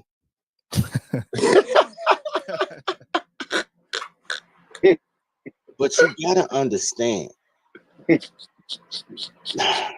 that boomers and toddlers are just dumb. So let me, because part of tribing up is, I learned this in Scientology, actually. Shout out to L. Ron Hubbard. When something goes wrong, you don't go back to the last place in which where it was wrong at. You go past that to the last place things were right at, and then you start from there, right? That's how you get comprehension and cognitive skills. If you just go back to where it's wrong at, you just reliving the trauma, right? So with that being said, school is no different. Y'all act like schools didn't start with a little red schoolhouse that was shaped like a barn because school was made for farmers' kids, right? Yep. Schools didn't turn into prisons. And honestly, prisons didn't turn into prisons. Schools changed because of factories. When we hit the Industrial Revolution, factories popped up. So they started making schools to look like factories. And then because they wanted prison labor, they made the prisons look like factories. So even the conspiracy theory that school looked like prison, it's just because they shut down all the factories. There has been nobody has adjusted to the new information age to make the schools look more like the information age, right? Like schools should look like Google. If you pull up a video of somebody going to work at Google or Indeed or something like that, that's what schools should look like to reflect today's culture. That's a fact, though. There's some McDonald's that's more modern than these fucking schools. Y'all went into a McDonald's, boy. It was no cash registers, bro. Yeah, there's at the kiosk at Taco Bell. I was like, damn, Taco Bell, we're cashless. I'm like, well, goddamn. Yep. But school should be like when I was in school in the 1900s. When I was in school, we used to sign our name in the front of the book, and used to be like 7 or 8 names in front of the book, right? Like, because they use the same books every year, so you're using somebody's book. And I said about 10 years ago, I said, man, you know how much schools would save if they just gave kids an iPad? Boom, pandemic hit, schools start passing out iPads. Now you could really use ebooks, except the kids have to go from home, and mothers are horrible teachers because they don't want to be mothers either. So all the kids started failing to the point that they were just getting passed through from No Child Left Behind. And I know because my boy a teacher. Very true. Very true. Very true. Like 11 in the morning playing. Hey, don't judge me, man. Well, I used to be at my boy crib 11 in the morning. We playing Tiger Woods golf on the PlayStation, right?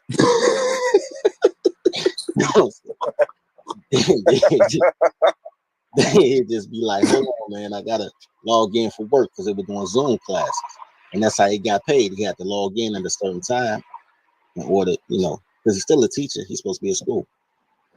And he'd turn the camera off and we'd be playing and shit. But anyway, so and he was like, yo, all these kids gonna pass. He was like, man, he said, even with them being at home, if they gave out 10 iPads for the kids to sign in to come to school, only 2 kids are showing up for school from home. So once again, parent issue, right? Right. And then it was just passed to kids just based on attendance, not even based on work, because they didn't have a system set up for them to do what y'all do when y'all do the Marry Your Secretary course is more advanced than what they have in public schools as far as being able to do your homework on your phone. Right. So and that's how they should have did it. They should have catered this shit to. But that's why homeschooling, which is it's not a sin to not homeschool, but homeschooling was the last time. When you say, yo, we should have went back to when shit worked, it was when the village was raising the kids, bro. When every parent in the village took a day off and they all was the teacher. They was that kid teacher. So they taught them their specific skill that woman knew as a mother. And they all took turns every day. But it wasn't as a mother. That's what school got fucked up when it became as a mother. School originally were fathers. The men would come in because the men had to teach you how to literally not lose the farm. So you were doing calculus in 6th grade, so you wouldn't lose the farm. When I went to college, my college professor, my algebra 2, I'm in 201 algebra in college. And our college professor gave us a test. And like most of us failed, bro. Myself included. I got like a 62 on that bitch. And he was like, yo, this is a 7th grade math test from 1890. Like, y'all not as smart as a 12-year-old 100 years ago, because they had to know contract law and the metric system so they wouldn't literally lose the farm, right? On a bad deal. Right. They dumbed down the kids to such a extent. Even when I was a kid, you had to take a language. I took Spanish. My sister took French, right? Right. Now you don't even have to know that. You just got to learn how to be a transgender or something. I don't know. But the school is surprise me. School is designed to get you from birth to employment, right? Yep. But they're not designed the school to do that because there is no factory work.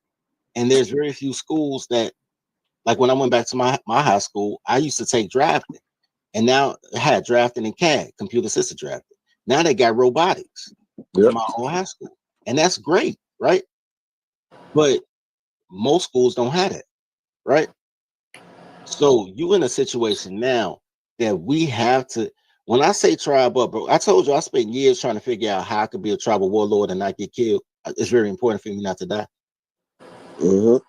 And all I came down to was schools. I said, man, the only way they're going to let me pull this off, and they're not going to pull me off on no pro-black shit. And I don't want to be pro-black because colors are dumb. Like, man, the only way they're going to let me do it is if we do a boarding school. The only way they're going to let me have my bank is if I do a boarding school. And a boarding school is great because black mothers do not want to be mothers. They'll get their kids to anybody except the father. That's a fact. And it shows with the school system, they give their kids to poverty. Because we saw today, school is designed to keep you in poverty, bro. That's why ain't no generational wealth. I agree. That's fucked up. So, but yeah, that's all I was gonna say about that, man. That the school, I ain't gonna stop y'all because it's true that school to prison pipeline is true. It's true that schools are shaped like prisons, but I'm saying, but prisons are shaped like factories. We just don't have any factories anymore, so people don't ever make that correlation. But that's what the bills is about. That's what the changing of the periods is about, because you changing departments. That's what all this was about in the early 1900s, because they had to get factory workers ready. But at the same time, kids could work at 12 years old back then, right? Right. School was not supposed to be past 16. All your federal grants for school only go to 16. Like the same, I'm gonna tell you something else. The babysitting check that these goofy bitches love so much, so they don't have to raise their own kids. So they get the free breakfast, so they can send their kids to school an hour early. Then there's a kid in school for 8 hours. Then they go to after school program for 2 hours, right? So the kids have literally spent more time in school than the parents spent at work, and that the parents spent with the child, right? That's a fact. And then they turn around, and then they also have a child care credit. So even if the kid get out of after school program, they can go to late childhood to 8 o'clock, right? Right. So there's a point in time that a woman doesn't have to see their kid at all, except to curse them out before they go to bed so the kid can't sleep right, and still be a good mom, right? Yep. Quote unquote. So, and they don't care what the school does not. Did y'all ever see that story about the chick telling me, I work 2 jobs and my son a senior in high school and they say he can't graduate because they only got 2 credits? I think I remember that. Like, these bitches don't care about their kids. And then she blaming the school. School should have informed me. School should have let me. I'm like, what? So they really don't care about their kids. They just want to be able to say the pride that a toddler would take to say they sent their kids to a boarding school like the white people, quote unquote, like Ricky Schroeder. The set. Hold on, Dirty. We got Big Mike in the chat. Salute to you, Big Mike drop. Yo, and Dirty, to monkey branch off what you saying is, the sad shit about that is they fools though, because they running to put their kids in border school, but the city school education, because of the laws and all of the shit that got passed, the city schools, the inner city schools have the premium and top-notch education, bro. They got the premium top-notch indoctrination in the city, in the roughest areas. That's one thing. The schools that I'm around my neighborhood, in the nice neighborhood, my nice spot. All of the adults, all the parents want their kid to come to these schools in the Bronx when I'm in the Bronx. You know what I mean? Because the Bronx has better education than Rye, New York, than Port Chester, New York, than Westchester, than the schools out there. And it's sad because you see how just the miseducation, bro. You got to seize the situation, though, man. When I look at all this stuff, that's why I follow you, colors. I be looking at all the stuff y'all complain about, and I say, okay, that's a problem. Every problem has a solution. If you don't have a solution for a problem, it's an issue. And I ain't got no issues because I ain't got no natural predators except the quiches, only quiches. So man, this is a solvable problem, bro. Like we could try, but we can't eat this shit up, bro. You know what I'm saying? A fact, though. That's a fact. You're gonna have to tribe up. You're gonna have to tribe up. At least, like I said earlier, man. When you tribing up, you learning and you cutting off years of programming going backwards. Because if you try to do it yourself, we've been indoctrinated for 16 years of wrong, false shit. Do you know how long it's going to take to erase 16 years of indoctrination trying to erase that shit by yourself? You have to team up with the bros and cut that time in quarters. You got to cut that time in quarters. Just right now, us four on the panel, that's 4 different life experiences. That's 4 different roads. A conversation between us 4 cut off 4 years of indoctrinated bullshit to each one of our lives. Like, that's how powerful building and teaming up is. Honestly, it's closer to 80 years, man. It's close to 70, 80 years. Look, crazy. Well, those getting their girlfriends pregnant, shoplifting from stores right out of school. There's a 7-Eleven right across the school. When school lets out, them kids, boost everything from out of them 7-Elevens and shit like that. Seriously. So both a school and a prison, they use security as a means of control. There's metal detectors in both of them, surveillance cameras, police, sniffing dogs, shit like that. Same thing, man. It's like, okay, you got here, this first picture here. This is prison food, right? Take a look at it. And then the second picture is school food. Do you see any difference at all? No, you don't. You don't see no damn difference. I mean, they both enforce a strict dress code. You got to wear uniforms in a lot of these schools. They identify the kids by the color. Like if it's a middle school, 6th, 7th, and 8th graders. 6th graders will wear one color shirt. 7th graders another color shirt. 8th graders another color shirt. And in prison, you wear those those orange jumpsuits. Same thing, man. They have armed guards in both of them. Prisons and schools. Like, even though a school doesn't have fences to keep you in, like invisible fences, if you leave the school, there's going to be somebody armed to come bring your ass back. You don't have a choice. You know what I'm saying? They force you to work in prison and in school. Whether you got to do that shit, clean up the highway. That's a fact, yo. Truancy used to be like the little slave watchdogs, be. Bring your ass right back to the school plantation, boy. I used to hate truancy, yo. I used to just want to play my fucking Street Fighter in the pizzeria, you know what I mean, on 116, and hey, go fucking truancy, yo. All the fucking time, B. Way or whatever they feel like making you do, you do. In school, the same thing. You get consequences for not working, doing your schoolwork in school and being disruptive to the class. You get sent to the ISS room, which is like a prison inside the school. And I ran a couple of those too. And that was really what got me to like, you know what? Fuck these kids. Half of them going to wind up dead or in jail anyway. Like, seriously. It's a shame too. A lot of those kids know that they were going to end up in prison because I would try to reason with them at times and say, where do you see yourself in 10 years? They'd be like, in jail. And, this is how I knew I shouldn't have been there, because I actually laughed sometimes when they would say that, because it was funny, because I knew that that's where they were going to end up. Hopefully that is where they are, because we're all safer with some of them kids being locked up, and those kids got food and shelter and, have a place to stay, something to eat. You know how that works. There's strict schedules in both schools and prisons. They tell you when you're going to eat, when to use the bathroom. They do. It's the same thing. And like I said, it's really about being a glorified babysitter. And there were only a few teachers that I came across that saw it for what it really truly was. A lot of the other teachers would be like, it is what it is. Just sit here and be quiet and get your pension and earn a good living. But I got into this shit because I thought I was going to change lives. And it doesn't work like that in a great enough capacity where I personally didn't get any enjoyment or fulfillment out of it at all. So if you got a young child or a person teenager, nephew, niece, or whatever, that wants to be a teacher, you make sure you tell them that it's not what it's cracked up to be, man, for real. It's just not what it's cracked up to be.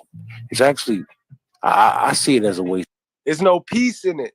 When you working for the devil, you're not gonna find no peace in that. You know what I mean? You know, inadvertently working for the devil. You don't even know it. You know it because you ain't finding peace, and you got the money, you got the debt, but you ain't got the peace. Hey, Tola, the nigga just described slavery, baby. We gonna get some slaves, baby. Boarding schools, schools.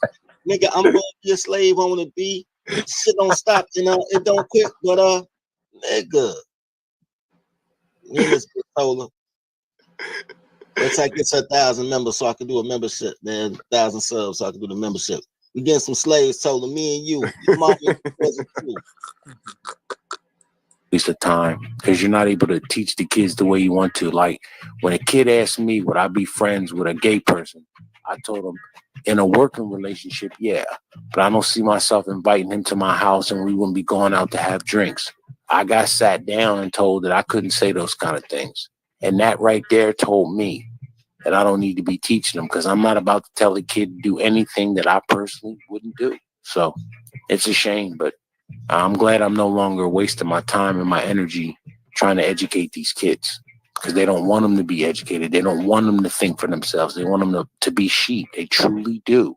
Like the best teaching gig I had was when I taught college-bound kids that were still in high school, but we did it at the college. So it was upward bound, if you're familiar with that. Now I got to tell the kids the truth about everything. And I wasn't brought back.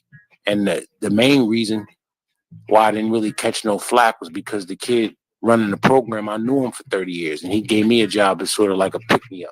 It's just like, here, man, I got this for you. Go ahead, you can do this. You can handle this. I'll give this to you and go on about your life now. You need a boost. I'm going to give you a boost and then jet. And I got a lot of reviews from the kids afterwards because I went back and visited the program the next year. I didn't work there. And I just went back and saw the kids again. And they were like, you know, I talked to my father and told them some of the things you told us. And they said that we were fortunate to have you as a teacher for that little bit of time. And I just want to thank you for that. And that was the last teaching gig I did. I tutored in math and reading, but that, again, more inner city kids that weren't about to really do shit or be shit. I can't waste my time with them. I'm sorry, ADOS. I don't want to hear your mouth. Half of them are going to end up dead or in jail anyway. Word, yo, you heard him. That was one of the key lines in that movie. Half of them going to end up in dead or in jail anyway, yo. Crazy, bro. Crazy. Guys, yo, we're going to go on and wrap this one up. Let me get y'all last takes on the class today, guys. Word and salute, and I appreciate y'all for spending y'all time with the kid, man. We're gonna start with you, Dirty. Man, I just want to say, yo, it was a good entertaining show. It's not a conspiracy if it's true, but at the same time, you have to weaponize the weapons that's available to you. You know what I'm saying? So use that as a inspiration to be able to do it for yourself, because that's how you become tribal. You don't become tribal after you already been indoctrinated and then you try to learn something else. You become tribal because that's the tribe you were given from your birth. The same way you were given the victimhood, you can be given empowerment.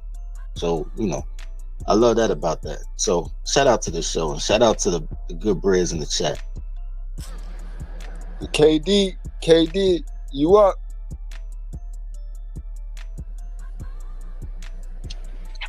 Hey, what's going on? Yeah, my phone. Yeah, what I was gonna say was, good bread. This is a very good show, very good entertaining, and it spit out some very good facts. What I was gonna say before, I didn't know you were gonna play a video. Was Uncle Watch with JT did a video about poverty a few days ago, last week, and he was talking about how poverty is once you stay in poverty, it keeps you down and change your mentality, and you want to stay in poverty. And also, it's generational. If you're in poverty, your kids gonna be in poverty. And a lot of callers, they had a real good insight. What they said, one woman said she went to sign for food stamps, and said I think it's food stamps, whatever, welfare. And she said her name was, and they had a record of her when she was a child because her mother had welfare. And today, it's just funny that you're talking about today. It all ties in and connects together, because I went on his show too, and I talked about Mr. Palmer, how they keep the dad out the home. The reason that they love welfare to keep single, so they can keep getting welfare, keep dads out the home. And I caught some flack for that, and I knew I was, because one caller called out to me saying, "Oh, that that's not right what he said." No, it's the truth. You don't want to hear it. Right. They don't want to hear it. Now I had people in the chat, they were saying, "Hey, that's good you said that, blah, blah," but they don't want to hear stuff like this. It's just crazy that he was just talking about poverty, how it's generational, and then you talking about it today, and I said all this connects. What I was going to say too about the school and prison, all of them got one thing in common that I know is, even with this video, it's a business at the end of the day. Yes, you hit it. Business. It's a business. It's an institute. You hear it? It's the prison institute and the school institute. Especially the universities, it's all about the money. They say who are the brokest people in the world? College students. That's how you know it's a business. Yep. Yeah. And the most, like, if you connect the dots, think about it. The most religious countries are the poorest. You know what I mean? The most uneducated are the poorest. It all connects to the knowledge. And this is what people don't get. I said it the other day on the other live. The most important verse in the Bible is the meek shall inherit the earth. Poor people misinterpret that and they use that as a claim to, I don't have to do nothing while I'm here because God gonna bless the people that have not, the have-nots. It's a have-not way of thinking. That does not mean that. The meek shall inherit the earth means when the father changed the laws of his mind and do not conform with this dumb shit and is able to teach that to his kid and pass that on, that kid is going to inherit the earth through the knowledge. Knowledge is the new wealth, guys. Knowledge is the new wealth. But word, KD. Yeah, and I'm glad you talked about that today. Like I said, it connects with what he was talking about last week. It's just he was talking about it because he's a financial advisor. From the financial side, you're talking it from the point of view you're talking it from. But it all connects at the end of the day. That's a fact. And it's crazy. I tell you all the time, it's a choice. Poverty is a choice, and people stay in it. You know what I mean? Poverty is. I'm a trap myself in a cage, but I'm gonna dress this cage up. I see that it's a cage door. The cage door is open because I also see some other birds flying in the sky. But I'm gonna stay in this cage and pretend that I'm good. Pretend something's keeping me in this cage. That's what they do to a lot of us in the Black community. That's what they do to everybody, bro. And I know. And another thing too, the reason that poverty came up, where mostly blacks are caught up in right now, which they cracking on hard, is all those people that are in poverty. Those are the same ones signed for those PPP loans, and their ass is on investigation. They about to go to prison. All those people fit in that category. They got those PP loans that shouldn't be qualified. Yep. They know that they have no business. They know they don't make that kind of money, but they apply a PPP loan and now they're going to prison. Because there are a lot of stories about it, how they cracking down on that now. And that's a fact. You see how it always is. Everything connects. The dots always going to connect. What I always say over here, they use us to do it, to do us. We do it to ourselves. You think they dumb? Think they didn't know they was gonna have a bunch of greedy motherfuckers biting their hand that feed them, and now look, now that's just their way of keeping people trapped. They can't put shackles on us no more, but they can put large amount of debt and fear of going to prison on us. And that's what people have bought into. That's why poverty exists. Poverty exists because you will always have a thirsty black folk that wants something a white person who worked hard for got. But we want to get it without the hard work. So we'll take the little advancement, forgetting that advance that we took come with something on the back end of that, which is called debt. So now we get to stunt and play this consumerism game on our own neighbors but we still got debt. We got debt though. But we get to say, all right, I got this, more, and you don't got that. I got this, and the white person got this, so this makes me important. And that's what consumerism is, and that it all connects. Consumerism, the debt of consumerism, and then the school system don't teach us about money. The school teaches right. It don't teach us how to avoid this trap. It teaches us how to buy into this trap and keep the people that created the trap rich. Bingo. And then, the mothers can't see it. The mothers don't see that. The single mothers don't see that. Well, like you said, people are buying stuff that they shouldn't even have. You're up here buying Lambos and brand new cars with your PPP loan, and you know that you couldn't afford that if you didn't have that money. Facts. You can't even they buy stuff that don't make more money for them. They buy stuff that create debt. Like, and they just want to show up on Instagram. And then play victim. Play victim, and show up on Instagram, knowing that they can't afford stuff, knowing that they just did that by with the loans and stuff, and it's messing your mind up, thinking that I can stun too. It's easy. No, you got to work for what you have. You got to earn it. I say it all the time, man. You got to work, and we got to stop laughing at folks. We got to stop laughing at folks and take some criticism. We got to start being able to take some criticism, because we sure can dish it out. We can dish the jokes out, but when the jokes start coming, boy, we can't take it. We either get emotional or we just make bad financial decisions to try to prove another person wrong, to try to prove another person that has the same address as us wrong. And it's crazy to me, bro.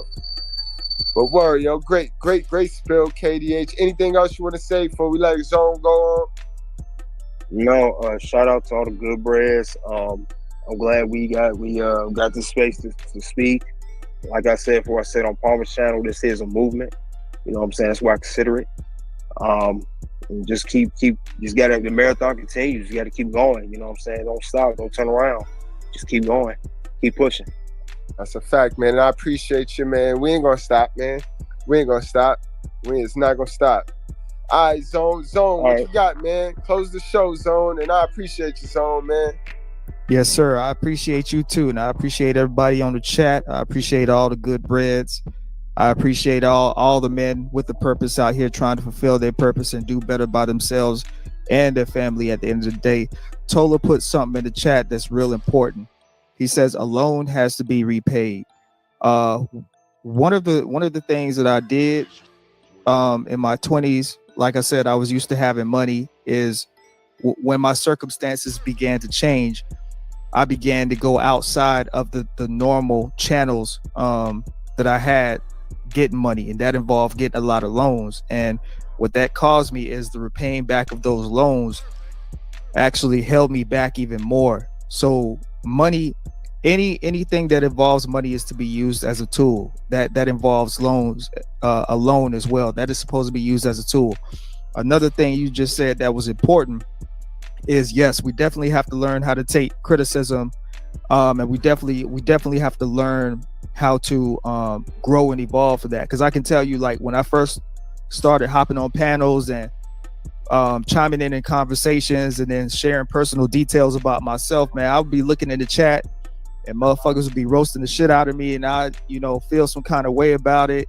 But I've learned that, a lot of that, even though you can't really hear it in the tone of voice when they're typing, a lot of that is constructive. It's meant to be constructive. It might be taken the wrong way because you're reading it.